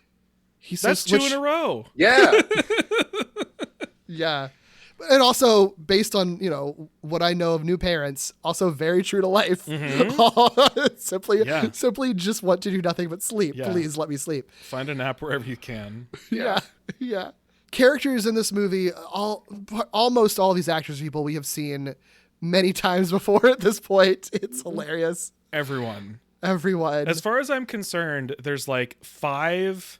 I know there's actually like 9 dudes or something, but as far as I'm concerned, there's like 5 guys, all of whom I've seen like at least 5 times each. And then there's like the new, I don't think I've seen her before, but like the new like only woman in the movie woman. Yeah. The one newbie, Saeko, it's Biberi Maeda, who it's her name is sometimes romanized as Beverly. She had an American father, so I think she was named Beverly, but with Japanese characters. I was Biberi. wondering about that. Yeah. This is probably her most notable role, like that, Western audiences would know. But she's still alive. She still acts to this day. Like she had credits last year. She has a lot of TV films. So like it was stuff that I didn't really recognize. She did do a voice for one of the Vampire Hunter D movies, which I know that's a huge series. So that's cool. That's interesting. But yeah, that's all I really know about her. I think she was in one of the Young Guy movies. Remember we talked about the Young Guy series that Shun Fukuda worked on? I think she was in a movie that Fukuda did not direct, but probably from being in that movie series probably got her on Fukuda's radar, I imagine. Okay. So a different journey than sort of like, let's make a star out of this like young. Yeah. Okay, I don't think she it. was a Cinderella contest Got winner it. or anything. This movie, I think, is hurt a little bit by coming right after Abira, where it's like very similar sort of character archetypes in many ways. And so when you have like, oh, here's the native one woman character in Abira, and now here's a bunch of bros. And then this movie is what seems, at least at first, to be a native one woman character and a bunch of bros. At the very least, it's not like her backstory is very different than the Abira character, because she's like the daughter of an archaeologist that she was with who then died, and so she's just been stranded on this island for like 7 years, I think. But you know, it is still interesting. I like her. I like that they let her be like formidable and kind of have a lot of agency in this movie, which is different than a lot of the characters that we've seen so far. Yeah. I mean, and again, the same thing with Ebira and Dio. The two females basically solve all the problems. They provide conflict resolution. Like they are the thing that drives the plot forward here. Yeah, and it's funny, Derek, comparing the two casts together and them both having their singular female character. But it almost, if you had told me that they like made Sayako as a fake out response to Dio, like I would have believed it, because she starts off very much like, oh, it's Dio again, but then like at a certain point, once you realize her backstory, it's kind of like totally changed, and she just kind of gets to be a part of the team a little bit more so. Not that Dio isn't part of the team, but Dio is always just like, she is confidently Dio, and her characterization doesn't really change. But Sayako's kind of does, so it almost feels like, hey, we got you. You can tell that Sayako becomes one of the guys because she starts wearing pants and a Hawaiian shirt. You know what though? I kind of love it. She looks really fucking good as shit. And because she sells the knife strap too. Like what a fucking badass girl boss. I love it. And it's like a leopard print knife holder. It's so chic and very 60s. I love it. And the wardrobe in this movie, a lot like Ebira, they have those like that like highlighter yellow that Goro wears sometimes, and then the red Hawaiian shirt. Fukuda is always really good with how he uses color in his films. It really paints the atmosphere of the movie for you. That is exciting to hear, because this would only be the second one that I've seen of his. And one of my favorite things about Abira is the color and the way that he uses it and the specific sort of color story that he tells. Because it's not just that he puts bright colors on screen. It is very clearly like a selection. It is a palette, you know? And so I appreciate that. And this one, it's like he doesn't have quite as many opportunities because you have so many of those guys basically wearing uniforms. But even the uniforms are costumed in a very particular way. And when he does get to use color, it is these like high impact moments, like the yellow or the leopard print or this bright red floral shirt. So I dig it. Yeah, I do too. And the eyes, the orange eyes and the purple eyes. I don't know if he had anything to do with that, but even the eyes on the bugs are like these really bold, distinct colors. Yeah. Oh, I mean, the color palette of this movie, fucking amazing. Like there's like one point when they're inside the, like whatever, like the weather machine control room is or whatever. It's literally like, it is literally primary colors. It is truly bright red, bright blue, bright yellow, like in it. It's so cool. It's such a colorful movie. Yeah. Yeah. The people we do know, literally everyone else. The reporter Goromaki, Akira Kubo, you know, he was our sweet little inventor Tetsuo in Invasion of Astro Monster. He was in Matango. He's been in stuff. So we've seen him before. The lead of Matango. Get ready. Yeah. I like him. He's so cute. He's just a cute man. He's so adorable. Yeah. His little shorts. Oh my God. Yeah, and his little pouty face at the table. I love that little pout that he does, because he's doing like a hunger strike until they will like let him be a part of things. And he goes to like pick at the food for a second and then crosses his arms really quickly. Yeah. Speaking of, you know, like this movie has like an egg just come out of nowhere. It also has like your main character come out of nowhere. He just parachutes out of the sky onto the island. And it's like, I'm a reporter and I'm here now. And they're just like, go home. Why are you here? Like, what are you doing? Yeah. And then he's just there. Do they address... Okay, the movie starts with them discovering this island, like, by accident, basically. Do they explain how he got there? Or, like, how he found out about this island? This is only just occurring to me. He has a hunch, and that's all you need. That's right. He follows his gut. That's right. I do love the idea that, like, if there was nothing on the island, he would have just parachuted to a potentially deserted island and then just been stuck there forever. Like, what? I don't know. Like, what was his plan? That's kind of his vibe, though, isn't it? That's true. That's true. That's true. It's very similar energy, once again, to Abira of, like, I'm just going to steal a boat and go out there. And if I run into my brother, I do it. Ocean can only be so big, right? Yeah. I mean, truly, like, everyone is just... Aside from like one character, everyone's like very chill in this movie. Like most of the time, even when there's like really intense stuff happening, it's just like, well, the radio's not working. We'll figure it out. I guess we got to continue our experiment. Like, and then there's one guy who's like, what the fuck, everyone? Tsuchiya always has to play the weird character, but does it so well. Yeah. No, he's cast perfectly for this. And like, he specifically is one of the major reasons why I would want to see what Ishirō Honda would do with these parts. You know what I mean? That's true. Yoshio Tsuchiya's character reminds me of the little bits of Ishirō Honda horror exploration that I have seen. And he really is kind of like in his own world in this movie for a big chunk of it as the one guy sort of like losing his grip on reality in this sort of surreal, monstrous situation while everyone else is like mostly fine. Yeah, he kind of is the only one who's like actually behaving appropriately to the circumstances around him. It's like, I also would have a breakdown and want to go home. Okay, imagine the movie that is this movie, but perspective shift into Furukawa as your protagonist sort of losing his mind because no one else is losing their mind. Like there's a cool thriller in there somewhere where it's like, why is nobody reacting to the things that are happening on this island? Like I got to get out of here. Yeah, I think that is something that I like how weirdly mellow this movie is through a lot of it. But I do think that there's an element to this that it is just like it's a jungle movie. It's a stranded on an island movie that they don't play into really much at all. And there is a version of this that like they could still have all the Minya stuff, but like give the humans a little bit juicier of a story where they are truly stranded on an island and realizing that, and then maybe like getting.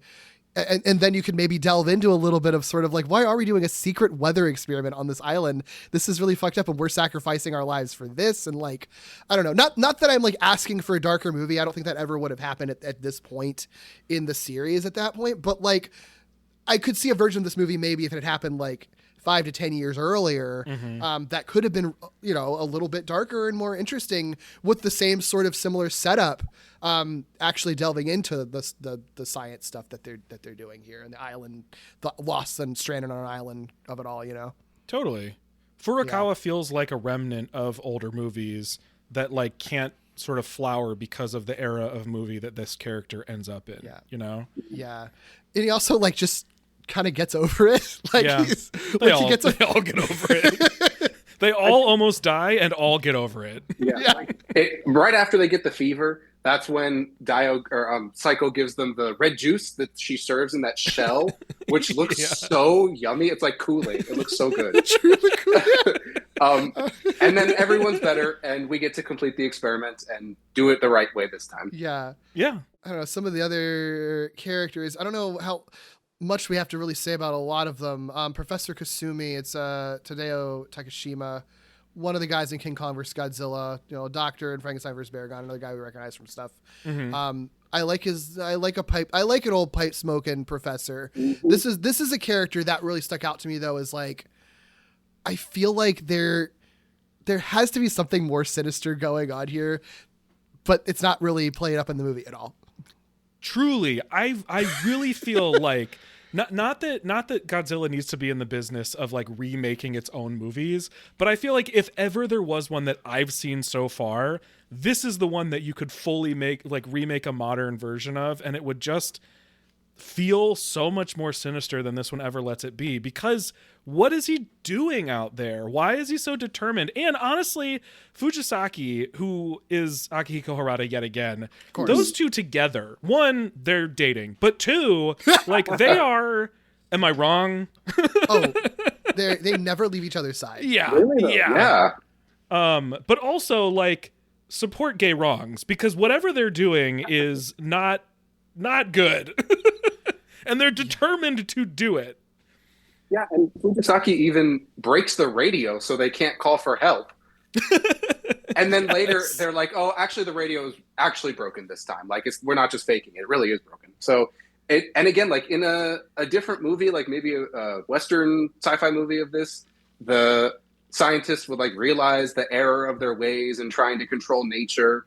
But that does not happen here. They just have to do the experiment again and hope that the interference doesn't make it go crazy. But again, like the problem is the solution here. And the scientists are kind of like morally, ethically gray area. It's hard to say. It's weird. They never really get into it in sort of another flavor of Ebirah, right? Ebirah, they sort of like separate themselves from the real world sort of versions of what those good guys and bad guys are doing, but there's no real like larger universe that it plays into. This is like another flavor that takes it like to the extreme, where it's like we don't even really know what they give us an explanation of like we could solve the world's problems, but it almost has that sort of feeling of like utopia is never actually a good thing in a sci-fi movie. It's always like some horrible, sinister undertone thing. That's kind of what they give. I think I've seen too many like sci-fi and like superhero like adjacent movies where the villain is trying to control the weather, and like that's explicitly a villainous thing. Like that's true. It's weird to have a story where like the good guys we're trying to control the weather. Like so much of the Godzilla franchise, I feel like, is often like founded on like you can't just like fuck with like nature in that way. Like humans are kind of a problem, and this is the most like human trying to fuck with nature kind of thing. And it's like, and they're like using like radiation to do it, like setting up little like Lego bricks on balloons and blowing them up and shit. I'm like, none of this feels good to me. Like none of this is nice. Like, and the successful completion of their experiment is to like fucking freeze an entire island. Like I think we're watching like a villain protagonist story. It feels like, which is that's exactly why I feel like if you perspective shifted it to Furukawa, you'd be like, yeah, of course this guy's going nuts on this island. Like he's hired by the villains and only just realized it, you know? Yeah. It's so strange. Yeah, it's okay. There's so much more to say about that. So I need to mention real quick that Kenji Sahara is in here, and he is a hot guy with a hat. He is so wasted in this movie. He truly is. I love him. He's so good.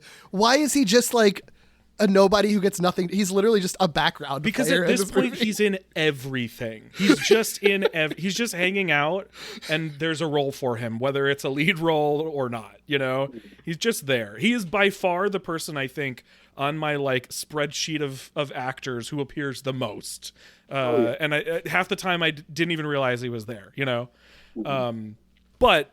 Unless there's any other cast members you wanted to mention, Derek. Okay. Yeah, we can keep going. We got to talk about this whole experiment thing, because one of the things is like, okay, there are these few pieces happening. And like I said, I appreciate each one of these pieces sort of like for what they separately are doing. But like, what is the connection? Is there a connection between what they're trying to do by controlling the weather and controlling nature and the fact that this is the movie where Godzilla has a child? Because I can see the connection of trying to control nature and exacerbating the problem that is the bugs hunting you. And I can see the connection between sort of like Godzilla protecting his newborn son from like threats of nature, but because he's not quite there yet. But what's the third? There's like a third leg that's not connecting two of those three pieces, and I don't understand how the baby Godzilla movie ends up being the weather controlling radioactive storm movie. I think that's pretty common with Sekizawa's scripts, because even if you go back to Ghidorah, the three-headed monster, you know, that's a movie about a princess who gets possessed by a Martian or a person from Venus, and there are assassins after her. Like, True. Sekizawa usually has these like disparate threads that sometimes come together really well. Yeah. But yeah, I think there's definitely like there's not a thematic through line for those ideas. They just sort of happen together. I want to figure it out, but I don't think I'm ever going to figure it out. If no one's figured it out by now, I'm not going to be the one. Yeah.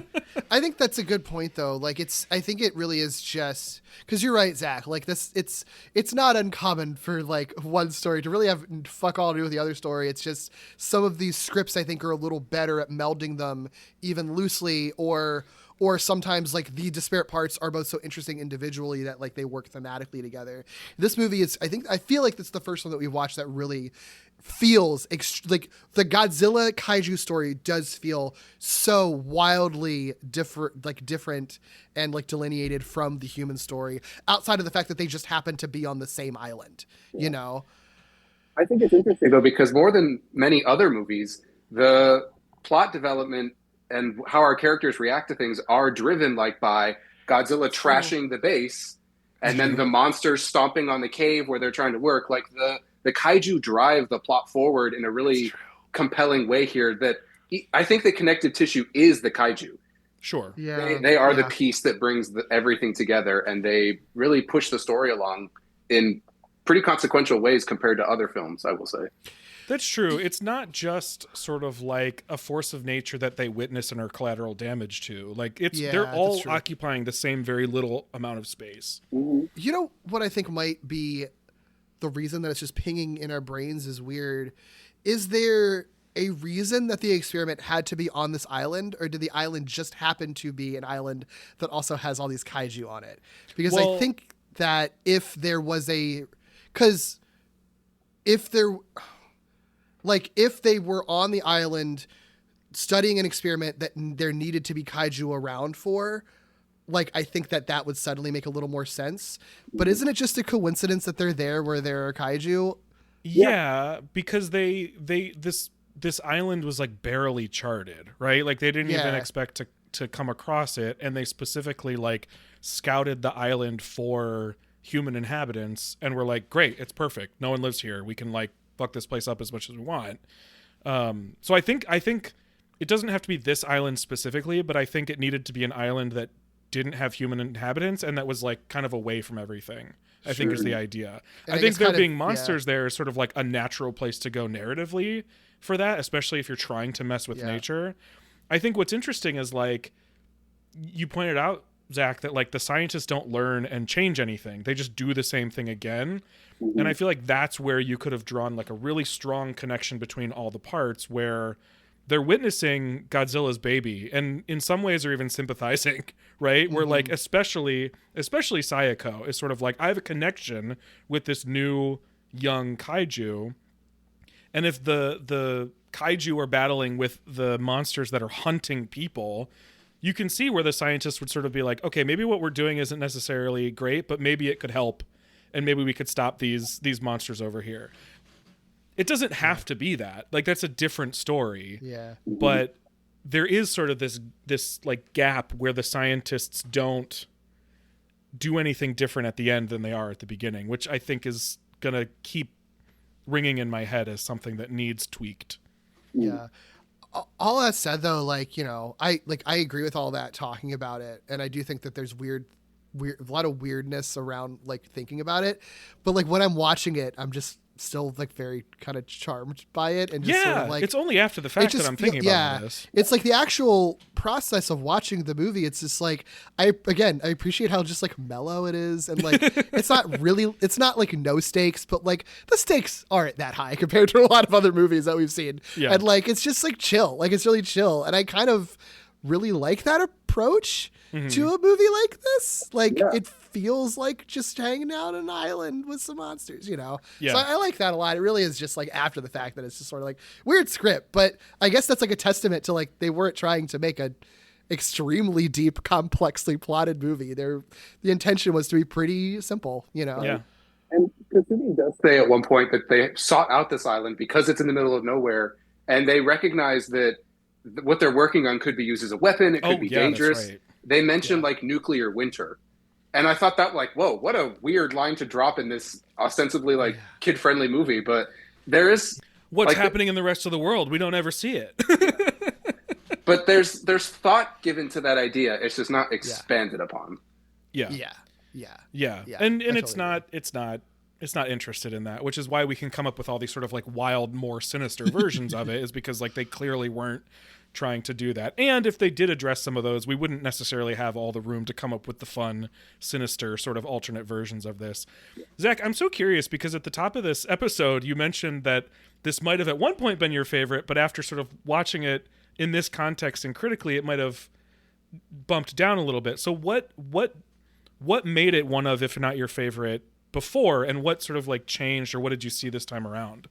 I mean, I would still put it like firmly in maybe like top 6 or 7 of the whole series. Sure. Yeah. The like inconsistencies and quirks that we've talked about, some of the lapses in logic that you just kind of have to, well, this is the way the movie wants to present it. Like those kinds of more critical things, I think are, maybe things to nitpick, but otherwise, like, it's just such a like quick, tight, entertaining, like it doesn't mess around and it just rockets to 10 pretty quickly. And like we've talked about, it's just endlessly watchable. Like the colors are pretty, the locales that they shoot on in Guam are gorgeous, the wardrobe is pretty, the music by Sato is fantastic. So like it's just I appreciate it. We didn't talk about the music, Zach. Sorry, finish that thought, but you brought up the music. I just appreciate it's like a really nice contained little story. And even like things that obviously they were working with the meager budget, but like it builds the locale of the island because we reuse like the same position, like characters moving from like one place to another, and we see them a couple times going like through the same shot composition, like backwards and forwards. So it really gives this island like a lived in, like you can almost map the geography of it in your head. Yeah. Oh, totally. Yeah. And obviously that's like cost cutting because we can reuse the same setting and shoot and all that kind of stuff. But like it really fills in the island. It feels lived in. It feels like this dangerous place. Well, yeah, it feels it serves the story and what they're doing because it feels confined in that you can track everything and in that they only have this much sort of space to openly be in. So anytime they're not in it, it feels like they've now ventured into the wilderness, which is exactly what it's supposed to feel like because they're bugs hunting them out there, Right. And I think watchability really is like the perfect way to put it because this is not a movie, and I mean this in a positive, complimentary way. This is like not a movie that you have to stop and be like, okay, wait a second, did I just get everything they were saying? Which sometimes with Godzilla movies you have to do. I mean, we just watched Shin, and if you really want to follow every single thing that they talk about in that movie, you're gonna have to stop every once in a while, Yeah. What fun whiplash going from that movie to this movie.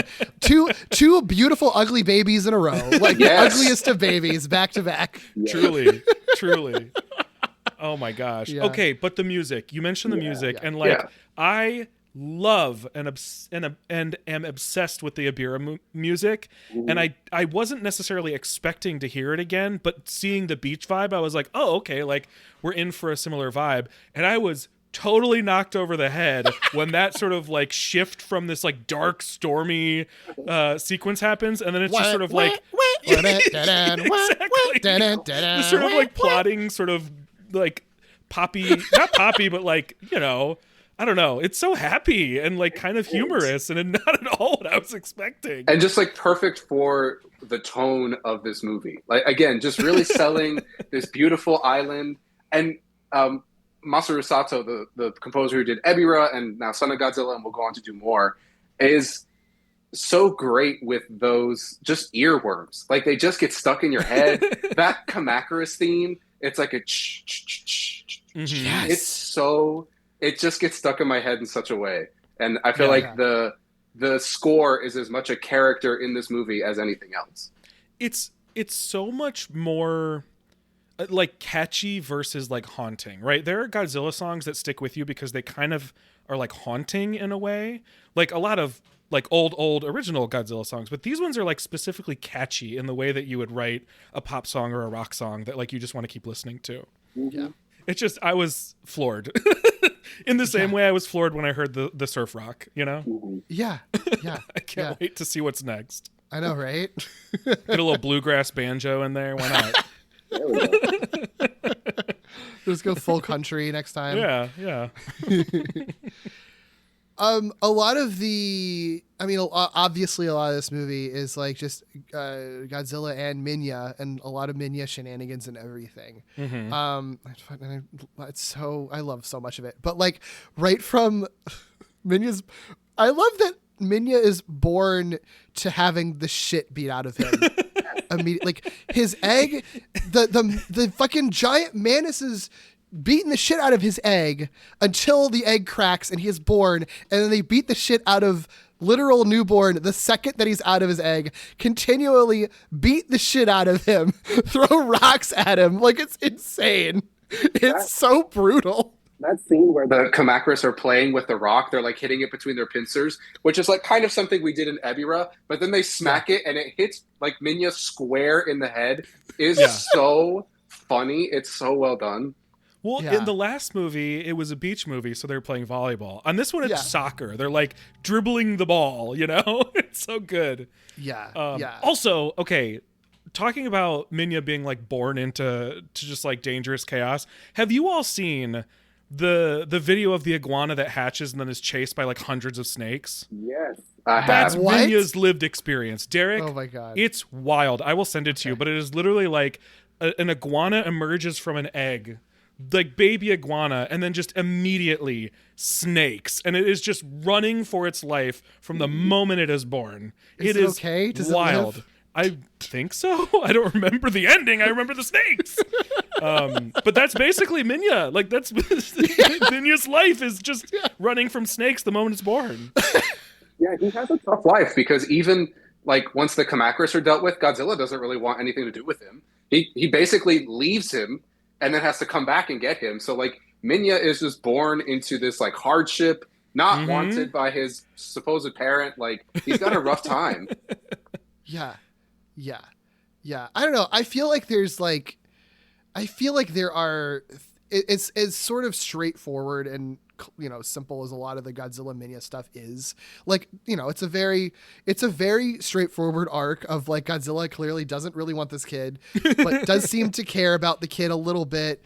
The kid doesn't really seem to be like impressing him very well. But then in the end, it becomes very, very clear that Godzilla does really love him, right? Very clear arc. I feel like you could never have expected a Godzilla movie to be doing that if you're watching them, you know, chronologically. But I don't know. Like, I feel like there's things you can pull there, like from like real lived experiences, and especially like queer experiences as being a kid who like feels like maybe your kid, you know, your parents rejecting you and everything. And then it's like at the end of the day, it's sort of like, no, you know what? They do love me, even if they like struggled with how to love me because they didn't understand me. Like it feels like that. It feels like very like, it always reminds me of like Hank Hill and Bobby Hill. Like, it's like, whoa, you know, it's like very, that boy ain't right. And it's like annoyed by him. And the kid's always being a little fucking weirdo when it's sort of like, why can't he just be normal? But then at the end of the day, he does still love him no matter what. Yeah. Wow. Was not expecting Minya to be compared to Bobby Hill, but I love it. Doesn't it like work though? He even kind of looks a little bit like him. Like, and adding to that like queer understanding, who is the one person that seems to like get Minya straight from the jump? The single woman on the island. Only female on the island. Yeah. I think it works. I don't know. Queer icon Minya. Okay. Yeah. So there's a stop motion short that was shared by Toho a few years ago, and it's a coming out story for Minya as trans. Whoa! Yeah, and it's just beautiful. It's adorable. It really like made me tear up when I watched it. And so, hey, we're finding this out posthumously, but it was there from the beginning. Yeah. It's not to be a fucking annoying nerd about it, but just because people on the internet might have a thing to say, technically it's like a different little Godzilla figure that they use, not Manila. Whatever. So it's not necessarily Minya, but I feel like Minya's spirit is in all Godzilla children. So it's all Godzillas and all Godzilla's children are queer, trans. Yeah. Or both, you know? I see in my head, I'm like, okay, I know why I made that mistake, but that's later for you guys to address. So yeah.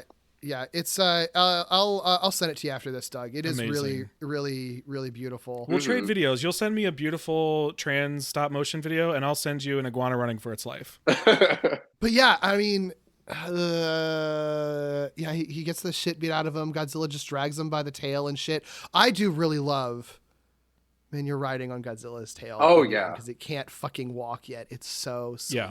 It's so sweet. It's good. Because it's like a gentle version of things we've seen. I mean, other monsters have fucked with Godzilla's tail in a way to try to like harm Godzilla. And this is like a sweet little baby holding on just to, you know, get around. Yeah. And I will say, like, I think we kind of take for granted the degree with which like the relationship and the humor between Godzilla and Minya work. Personally, I'm like not a huge fan of where monster humor was introduced earlier with like King Kong versus Godzilla and Ghidorah. That's just I don't really find it funny. I find it awkward. It feels like there's that growing pain in the series, like you can feel it in the screen. But here, like it just feels so cohesive with the rest of the movie, and I feel like it's funnier. It's just better material for the monsters to be doing, and I feel like we take for granted like this is actually funny and humorous and makes me laugh and smile in a way that some of the other intended humor with the kaiju doesn't do it for me in the same way.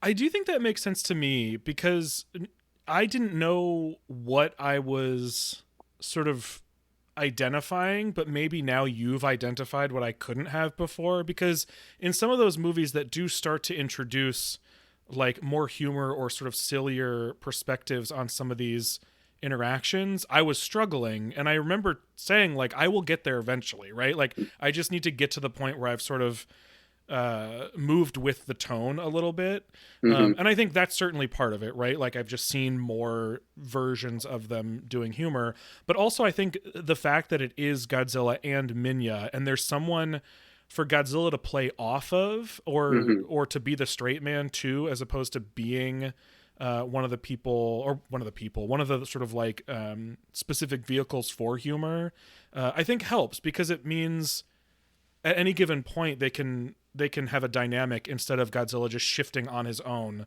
at any given point. Yeah. And there's some things where, again, like just little tiny callbacks. You know, there's the thing with Minya not being able to blow a full atomic breath. He just blows with smoke rings. But then there's one scene where like Komanga is on top of Godzilla, and when it really counts, Minya hits him with the full fire breath and saves his dad. Like there's nice little things that the movie revisits to show that, hey, this relationship is growing and Minya's getting more courageous, and all of that as a kid really stuck with me. Like, oh, Minya can do it. Minya learned. Minya can be better. Yeah. So that all really clicked with me. The humans don't have a character arc in this movie. Minya is the one who has the character arc. Like Minya is the one who grows and changes and like learns how to do things, you know? Well, that's one thing that's so interesting about this is like the Godzilla and Minya stuff, where Minya is learning to be a monster and learning to do fire breath and skreonk and all that sort of stuff. And Godzilla is sort of learning to be a parent or learning to embrace parenthood. All that stuff is so good. And the only time I ever really struggle with it is trying to reconcile it with some of the like human stuff going on.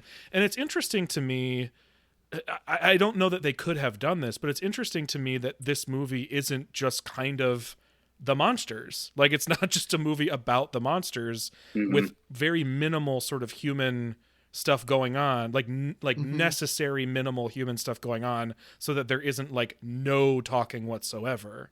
Right. Because this very much could have been a movie featuring that relationship and some monsters that are threats, with just like scientists observing what happens and occasionally running for their lives and occasionally helping out. And that honestly, I think would have worked perfectly fine. Yeah. I mean, it's always really fun whenever you see it. And I think like Machan's performance is like really good. Like as Minya, like it's like really, like it works really, really well. Like the physical comedy of it, is really, really well done. Like, I mean, it also feels very well observed. Like the fact that he's like learning how to kick rocks, which is become the signature move of Godzilla for the last few movies. Like, I truly can't believe that. Isn't that funny? I had no idea. Zach, I had no idea. I mean, I didn't know anything, but like truly I never could have predicted that Godzilla, who I knew to have atomic breath and claws and screams and spines and all this sort of stuff and stomping and all that, truly never could have guessed that two of his signature moves would be to throw rocks and kick rocks. Yes. And I feel like it's really just a consequence of like not wanting, or not, I shouldn't say wanting, but like not having the time or the budget to rotoscope his atomic breath as much. If he can just kick rocks, then we don't have to add in an optical effect. So Yeah. I feel like that's a lot of what's going on there. Yeah, I think that makes sense. I'm surprised, honestly, at how much atomic breath we even got in here, but obviously it serves sort of the like teaching your child this new skill thing. Mhm. Also, throwing a coconut into Manila's mouth needed to be rotoscoped, which is really, really funny to me. Yeah, the fucking like arm that Psycho must have to be able to have perfect aim that arm to throw that into her mouth or into his mouth. That's so true, but I feel like maybe Zach, you were thinking the same thing I was, which is like the mantis arm flying across screen. Yes, that is one of my favorite. Oh my god! And again, such a good example of, because we've seen that shot composition before of the characters moving through that grassy field. Mm-hmm. We've seen it a couple times just incidentally. And then to have it be this set piece for the flying mantis leg to land in front of them. So good. Funny. So well done. So funny. Ripped a fucking part. It's so funny. They literally set like some of the actual like the Kamakura's props like on fire actually for the end. Yep. Like the actual props they used are on fire and burned when gosh. Godzilla fucking demolishes them. So those ones don't exist. No. There's a portion of that scene where Godzilla is thrashing the Kamakuras, and for a split second you can see the top of the stage and the lights and everything that are there. Yeah. There were only 2 times where I had to stop and make sure I saw what I saw. And one was the arm flying across the screen, of course. Not that I questioned it, but I just needed to see it again. And the other thing was exactly that, Zach, where I was like, did I just see the top of the sky? Sure did. Love it. Look, they can't afford to reshoot it. Come on. It's fine. Yeah. I think that stuff is charming. It's a little treat. Anytime you see like a cameraman when you're not supposed to is a little treat. Yeah. I don't like that Godzilla threatens to hit Minya. That makes you really sad. But he is, I guess, a monster born from atomic devastation, so he's not like a perfect guy. I kind of feel like because there's a comment made. Psycho makes the comment when they're watching Godzilla and Minya by the Red Lake, or maybe it was Goro. He says he's like a Japanese dad or something. He's hard on his kids like a Japanese parent, and I feel like that's the filmmakers like talking to the kids in the audience, like that type of like you don't like getting hit by your parents, neither does Minya, or that like Minya or Godzilla's like too strict of a parent. Like I feel like they're speaking to that idea.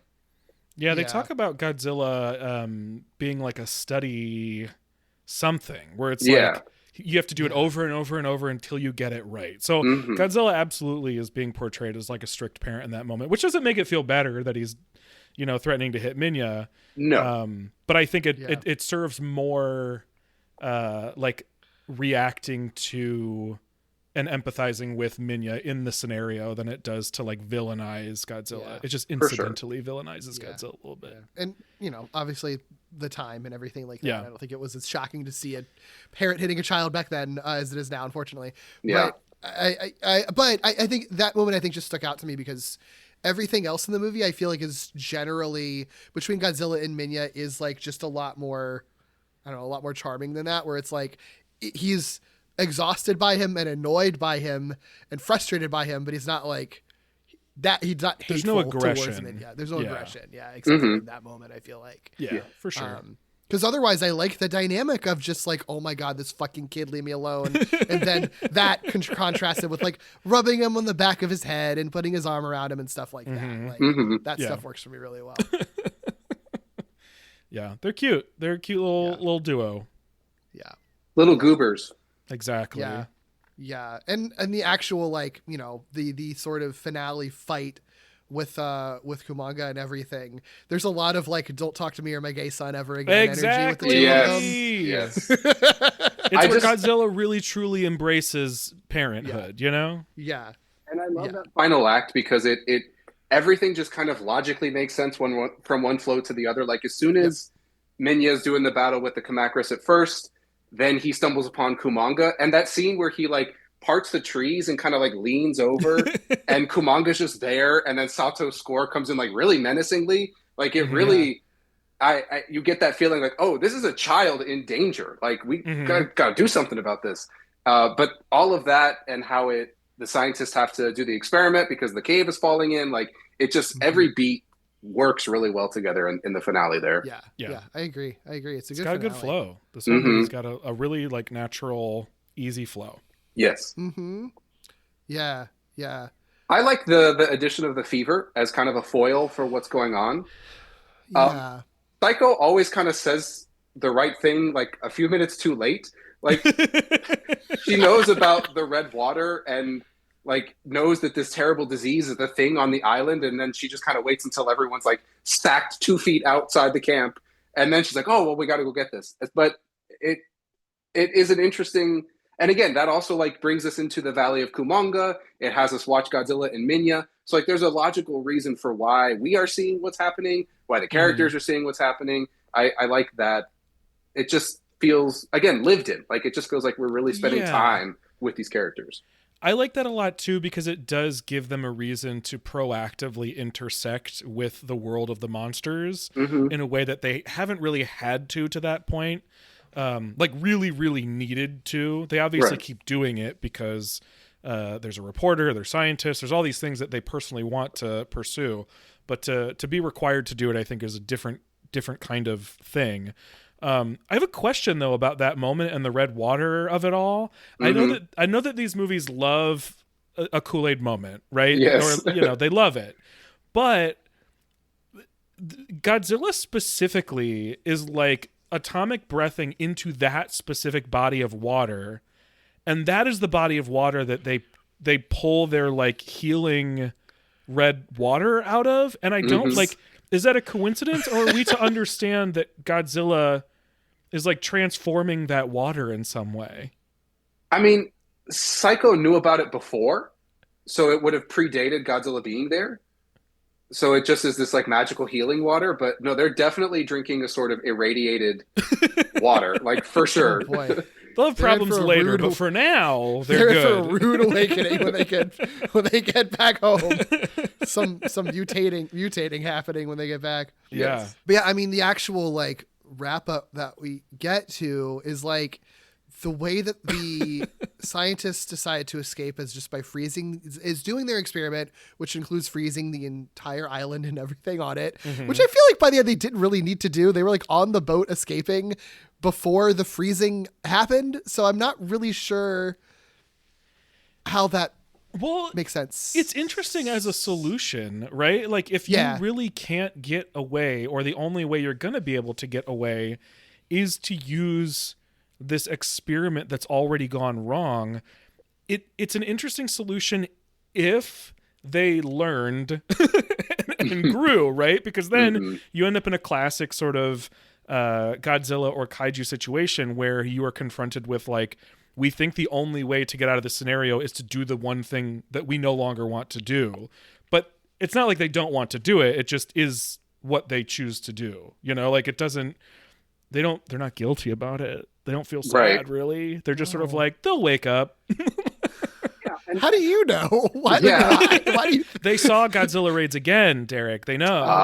Of course. Yes. Of course. Yeah, there's that, like, at the end, I mean, when Godzilla and Minya are hugging, which is, like, just such heartfelt imagery. I am sobbing every time. Yep. I get so emotional at the end of this movie every time. Okay. I know it's like heartwarming, but are we also supposed to be sad? It's kind of sad. Yes. Yeah. Oh, absolutely. So like how are we supposed to feel about the people thing. is the question. That's my thing, is that I feel like a big reason why it's, in addition to all the science experiment stuff, I get such bad vibes from these people because like they cause the vibes are off. The vibes are really off because like, yeah, they cause like a moment of like Minya potentially dying, like, and just like free, like I know that the hibernation line feels so thrown in and half-assed to me because the entire scene is played out that like the island starts to freeze. Godzilla is trying to fucking leave. Yeah. He's like, I don't want to be here for this. I don't want to freeze. Right. I'm leaving. And he almost does, and Minya is just too, because he's a little fucking newborn baby who is gonna freeze and die. He can't move. He falls over and he can't move. And then it is a great culmination of Godzilla's parental character arc in this movie of like embracing being a loving father, is that he could fucking get the fuck out and not have to deal with this kid ever again, but he decides to turn back and like hug his son, try to protect him from the elements as best he can, and at least like be there with him at the end. Yeah. Again, I know they say they're just hibernating, but it feels like he's like choosing to be with his son at the end of their lives is what it feels like. And that's a very powerful choice to make. And that feels very powerful to me when I'm watching it. And it makes me really fucking angry at the humans who didn't need to freeze the fucking island. They were gone. They were on their boat to that submarine. They were gone. Before the island were defeated. froze. The kaiju were leaving. Everything was fine. They didn't have to do this. I think that speaks to like the main plot motivation of our humans is just to get the experiment done. Like that is their singular goal. And regardless of monsters are there or not, that is still the one thing they are focused on. Yeah. They're gonna feed the planet, Derek, okay? There will be no problems on Earth moving forward in the series. Isn't the professor at the end sort of like, we gotta go somewhere else and like continue our experiment? And like, that feels ominous to me. Like, what do you need? Like, are you gonna freeze the countries that you don't like? Is that where you like, are you like, maybe you're the ones pursuing world domination? You were actually projecting and talking about yourself. They were the along. ones considering the implications. That's They true. know the potential. Fuck these guys. They could have let this like parent and child like live in peace. I did want to say the snow effects that we get towards the end. Like we've had this lovely tropical setting the entire time, and then there's this big snowstorm. I love that. I think it adds so much to the dynamic really of the cool. fight, and it's just we don't see that a lot in kaiju movies, so it's really, really cool. Is that 100% practical, or did they do like a layer over? It looks that? practical. Like usually Yeah, you I can think tell it's composited in, but it looks Yeah. completely practical. Like I can tell Yeah. that there's definitely like snow collecting on them and stuff, but I wasn't sure because it's a lot. It is a lot. Yeah. So Yeah. I that think, set would yeah. have been wild to work on. Yeah, I don't know if they really would have had the technology to pull it off in that to like composite it on there really. Because that would be difficult to composite on, I feel like, at that point. Yeah. I know that, you know, when they have like the sort of landscape of the island freezing over, like that's them like painting over like a matte painting and everything for that effect, Which looks but so cool. it looks really It cool. does, yeah. And there's this like really quiet sound effect that sounds like ice, like crinkling and crackling. It's really well done. Yeah. Yeah, it's good. Yeah, it's really cool. It's a really effective image. Yeah. I love that. After Kumanga stabs Godzilla in the eye, we get that like blurry POV shot of Kumanga coming towards him in the snow. It's a really cool shot. Yeah. Yeah. Really cool. The whole fight, everything about the fight in the snow is like so cool. Mhm. Partly because I just haven't seen anything like it yet, but also because they just do it all really well. Yeah. Yeah, snow fights are sick. Mhm. Yeah, I guess we haven't, like, Raids again had the iceberg fight, Mhm. and then King Kong, you know, Godzilla bursts out of the iceberg, but like that's different than like a snow fight. I don't Yeah, know that we've this is seen a the- snow fight in a Godzilla movie at this point. No, we have not. No, this is like a fight in a blizzard, you know? Mhm. Yeah, This still feels like kind of like what sort of set or what sort of environment haven't we done yet? And since they already did tropical, it's like, well, great, we can transform that and do this whole totally different kind of idea here. Mhm. yeah, And I love the red like Santa coats that they all bundle up in. Yes. Oh, and there's once they start the experiment, Goro comes into the cave and he's telling them something and he sneezes because it's gotten colder. I love that little line. so good, so good. They got to let you know, you know? Yeah, yeah. Anything else about this movie that's still on the table that we haven't gotten to yet before we start wrapping up? I don't think so. What about you? I do like at the end where Psycho, because she gets the last line in the movie, and you know she just says "sayonara." But to me, it's so impactful for her because that was her home for the past 7 years. That's like her lifetime of memories, essentially. Her dad, and that little goodbye that she gives. It's obviously yes, it's towards Godzilla and Minya, but it really feels like she's like goodbye, my whole life, my homeland. Like I'm leaving. That's true. Well, Which that's was true, really- because how old is she supposed to be at this point? I don't know. I can't imagine she's supposed to be more than like 19. Yeah, so you know, definitely 20s, early 20s, something there. But yeah, it just struck me as like, oh, she's like leaving the only thing she's ever known. Yeah, It's a good point. That's true. Yeah. That's a really good point. And Yeah. I would be remiss if I did not mention that I believe this is the first Godzilla film with a female co-writer or any female writing credit at all. Oh. It's Kazue Kiba. And I definitely feel like there are those, like, for lack of a better term, like feminine touches in certain points that feel more sensitive or soft than other things we might have gotten from this team. Well, it makes sense. If part of the goal was to appeal to new or expanded demographics based on this parental and child relationship, that makes sense. Mm-hmm. Yeah, no, thank you for mentioning that. That's a really good point. Yeah, and sadly something really that we don't get terribly often, even in the future of the Godzilla series. So Nope. And then just I know I've talked about like the kind of meager means of the budget and stuff like that, but I really feel like they did the best with what they had. Talking about revisiting those sets and locales, like we see the island base in like 3 different stages of operation and destruction. Oh, yes. I'm so glad you brought this up. Yeah, because we see it normally at first.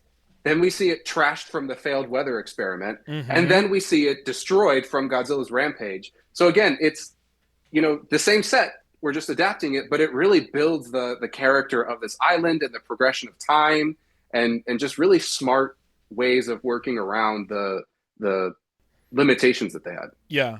The set after the storm really, really surprised me in like a good way. I was like, that's really cool that they did this because they got to commit, like it looks like that now. that's what they're working with. And it's not like that. Really cool. Yeah. It's not like that for very long until Godzilla destroys it even further. So yeah, especially because the sets are so clean and colorful. Like it is a stark difference to have it look sort of wrecked and dingy and dirty. Yeah. No, I think I definitely had some criticisms about this movie, but like I really just there's something so unique about it, and like I do think it's such a well constructed movie, like in terms of like you're saying the sets and everything, and the special effects are great, and I think that the simplicity I think works in its favor because I just keep thinking of like with Abira that I had like no memory of it, until we watched it again for this podcast. And that's despite liking that movie a lot. I think that movie is really, really fun. This movie is one that like, I fucking remembered everything from this movie and I will never forget it.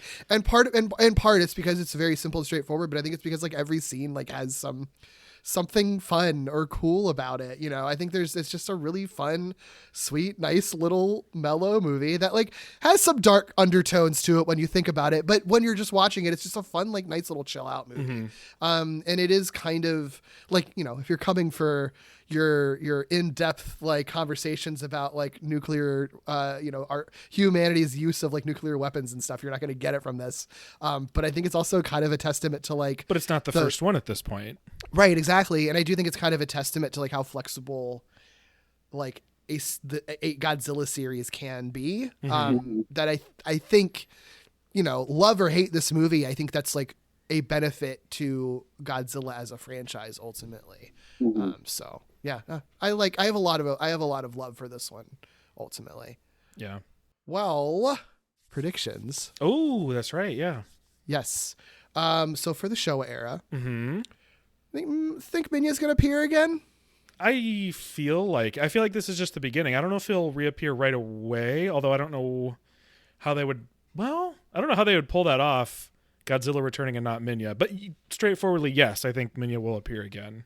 Yeah. Do you know like what do you think his role is going to be? Like he was just born in this movie. Like what do you think we're going to see with him in future movies? I don't know, training montage, Eye of the Tiger. Yeah, a little bit more fighting action, or like, grows up a little bit, rebels against dad. I'm not sure. I mean, teenage right? Like Minya in his goth phase. Yeah, a little mohawk, little backspine mohawk would be fun. No, I'm not really sure. I mean, I have to imagine that at some point they do more properly. Well, I was going to say I imagine at some point they do more properly fight alongside each other, but this dynamic works. So I wouldn't be surprised if for however many times Minya comes back, this continues to be a bit of the dynamic, because if this movie was setting out to appeal more towards like a full family or full sort of demographic, like cross demographics, it succeeds, right? If you were just supposed to put this movie on with your family and watch it and snack, like that's exactly what this is. So like, why give that up if it's working? Yeah. So I think where I land is that Minya's role doesn't change drastically. Maybe he's a little bit better at fighting, but I think the antics continue, and that's probably still like the primary role. Sure. You think we're gonna see Kumonga and Kamakuris ever again? I don't think we see the mantises. I do think we see the spider. Spider's cool enough. I feel like it's got to come back. Okay. And also, given that we've gotten 2 movies in a row, do you think they'll make it 3 and do 3 movies in a row on a tropical island? Yes. I think they have a specific budget they're working with, and I think tropical islands work for that. Great. Okay, the next movie that we're going to do next month is going to be King Kong Escapes, which is a bit of a swerve from this one, and I'll clarify you on why we're doing that movie after we've watched it. Yeah, because I have no idea. It doesn't really. It doesn't really super fit into like this schedule, but also there's an element of it that actually kind of does. But you don't know that yet. I actually have never seen this one. I know things that are in it, but this will be my first time watching it. Nice. I love when that happens. Very cool. Do you have a guess for why we're watching this one and including this in our watch through? No. I have to imagine that like something... everything we've watched that isn't specifically a Godzilla movie features something that ends up in a Godzilla movie. So the best I can assume is that there is some sort of monster like a Baragon, not Baragon obviously, but like that sort of same scenario where something appears in this King Kong movie that then makes its way over, which I don't really understand. Like, I'm not quite sure how that makes sense, but that's all I can assume based on the meta. Yeah. There are so many layers to what you have just said that will become clear later on. This was exactly what happened when I was supposed to predict how Minya entered the fray. Yeah. Do you think he's gonna look like he did in King Kong versus Godzilla? I hope not. But this is only how many years? Well, no, this is actually a significant amount of time, right? This is it's the same year as this movie, I think, right? So it's 67 that this movie comes out. 63 was King Kong versus Godzilla. So it's been 4 years. It's only been 4 years. I think it'll be a new suit, but I don't think the design will probably change dramatically. Yeah, I guess I have that math right. Is it really only been 4 years between that movie and Son of Godzilla? King Kong versus Godzilla was 1962. So 62. Yeah. Oh, 62. Still 5 years. That's still not long. Okay. New suit, design not drastically changed, titties still out. That's my prediction. There we go. It feels like that is I'll be actually, I don't like that design, but I'll be disappointed if that element is not still there. It feels like a signature. Yeah. Drag signature, titties out. Titties out. I love it. We love it. We love to see it. Kind of. Do you think it'll reference King Kong versus Godzilla at all? Oh, that's a great question. Yeah. No, I don't, because it's not a Godzilla movie. So no. Yeah. Cool. And this last one is just to fuck with your head a little bit. Cool. Do you think that any kaiju that have already appeared in or that you've already seen in a Godzilla movie will appear in this movie? No, I don't know why you're asking this. That is a mindfuck. No, I don't think so. I think it's going to be something I haven't seen yet that will eventually appear. Because I know that there are still plenty of monsters that I'm like vaguely aware of that I have not met yet. Yeah, there's a lot of standalone movies that I'm trying to work in before a certain movie right now. A movie I'm vaguely aware of, but don't know the scope or scale of. Every fucking spot that I can without overloading our schedule. It's been stressful. You can also give me homework. That's okay, especially if it's not a Godzilla movie. No, well, but I don't know. The people don't like to hear that, though. Come on. No, people are sort of like, no, I've got to hear you record a fucking 3-hour podcast about it. Do you guys have any plans to watch the Rebirth of Mothra trilogy?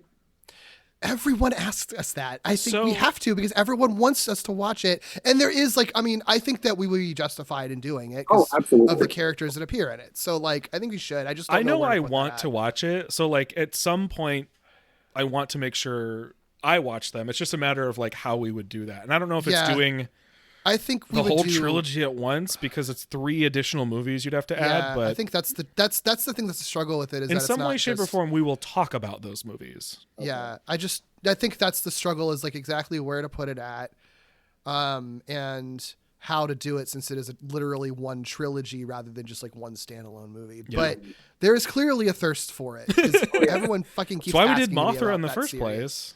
Yeah. Yeah, And yeah. I will go out on a limb, and I think Rebirth of Mothra, the first one, is one of the best Heisei films, bar none, period. Ooh. I am a huge proponent of that film. So Okay. Yeah. I Yeah. do love me a Heisei movie. Yeah. We're gonna do it. It's gonna happen. We just gotta figure out when and how. It's gonna happen. I like that it's sort of like, oh, I guess we have to watch a good monster movie for our Godzilla podcast. No, and the then talk problem about is it. that we the absolutely pain. do want to watch it. Yeah. I Yeah. didn't say all of them were good. Let me clarify. But I think the first one is really something special. Sure. Amazing. Zach, do you have any questions that you want to ask Doug prediction wise? Ooh, that's a great one. It is tough because I've watched almost half of them, but like patchwork. So Right. And you I've have seen like the some beginning of every era, right, Derek? So I've seen like Yeah. the first 3 Heisei movies, least first 4. 2 or You've seen 3 Millennium movies. Yeah. Yeah. Yes. Seen everything Reiwa, I believe. Not American, No. but no? No. I keep You've only forgetting seen something. You've seen one Reiwa movie. What? You've only seen Shin Godzilla is the only Reiwa movie. Well, I guess in real life you've seen, not in real life. Oh, Off yeah. the pod- Sorry. Whoops. We haven't Yeah. done Sorry. an episode. We haven't Oops. done an episode on -1, but then Oops. there's still literally 3 movies that you haven't seen from the Reiwa. Okay. But- I keep forgetting about fine. those. well, most people do. It's fine. Doug, I will say, do you think Ishiro Honda will be returning to the original Showa series? And if you do, Oh, how that's many a great question. how many films do you think he might be behind? That's a great question because This is movie 8 out of 15 Showa era movies. okay, then I feel like it's safe to say he will come back at some point, but it doesn't really feel like he wants to at this point, or if he wants to, it's not jiving with the direction they want Godzilla to be going in. So I imagine it's not for very many. I imagine it's probably later in the game, because I wouldn't be surprised if there's like a swing. Or if, I don't know how he would get back into it. But I'm going to say yes, he does, and I'm going to say it's not more than like 2. Okay. Zach, that was a fantastic question. Thank you. It came to me spur of the moment. Well, thank you so much for coming on for us with this fun movie, Zach. Absolutely. Yeah. Is there anything you would like to plug and anywhere you would like to be found? Oh, I mean, if you want to hear me yap and see my opinions on all kaiju things, you can follow me on X. It's at Zakzilla, Zakzilla. I will be making a Blue Sky here shortly, but for right now, I'm hanging on to the sinking ship, I guess. But we're all waiting for you over on Blue Sky. Don't yes, worry. yes. But with open arms. yeah, apart from that, I'm just speaking into the ether in case anybody wants to say hey and tell me that I'm right or wrong in my opinions. So Love it. Great. Well, thank you so much again. thank you. Yeah. And also wanted to give a quick shout out. We did have a guest artist for this episode. UltraMellowArt contributed the episode art for this one. As usual, you can find it on podcast apps that show it or on glitterjaw.com in the cover art gallery. This art is so cute. Oh, I'm looking at it and it's incredible. It's like so in love. It's like Minya's in a fucking like baby carrier, like from The Hangover. Like that Yeah. front baby, whatever you call baby that. everyone's called. Bjorn. Baby Bjorn, that's the word, yeah. But it's so cute, little infant Minya. Oh my God, their Chunky eyes, Godzilla, so good. the chunky lines, everything about. Ooh, the Yeah. colors too. I'm just noticing like the red water in the background. This is great. This is really Yeah. great. Yeah. I love it. Find UltraMellowArt on all your platforms. I'll link to all his stuff in our show notes. If you'd like to find other queer creators who talk about media, check out the Glitterjaw Queer Podcast Collective at glitterjaw.com. Follow us on Blue Sky at Glitterjaw and Instagram at GlitterjawPods. And Doug, if people want to find you and everything you're doing, where's the best place to do that? You can find me all over the place at Ikkybooley, ICKYBOOLEY. You can also find me on a weekly show I do with Derek called Walloping Web Snappers, where we deep dive into every Spider-Man cartoon ever made. And you can listen to me on Novel Gaming, a show where my friend Katie and I catch up on all the books, video games, and sometimes other media we've been enjoying lately. And there's a YouTube channel for that as well, so go check that out. What about you, Derek? Sure, you can find me most places at Derek B. Gale. My other podcasts that Doug did not mention, other than Walloping Web Snappers. You did mention say Walloping that Web like I Snappers? should have mentioned your podcast. Yeah, I did mention Walloping Web Snappers. I don't know why I just forget. It's like I zone out while you're talking, I guess. What a compliment. Such soothing tones I have.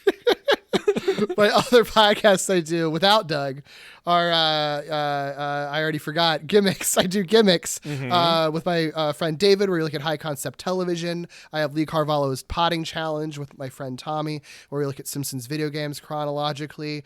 Did you mention the Falling with Style thing by any chance? I haven't. That's right. If you have Yes. been listening to Derek and me for a long time, you probably are aware that we had a monthly show before Screonk.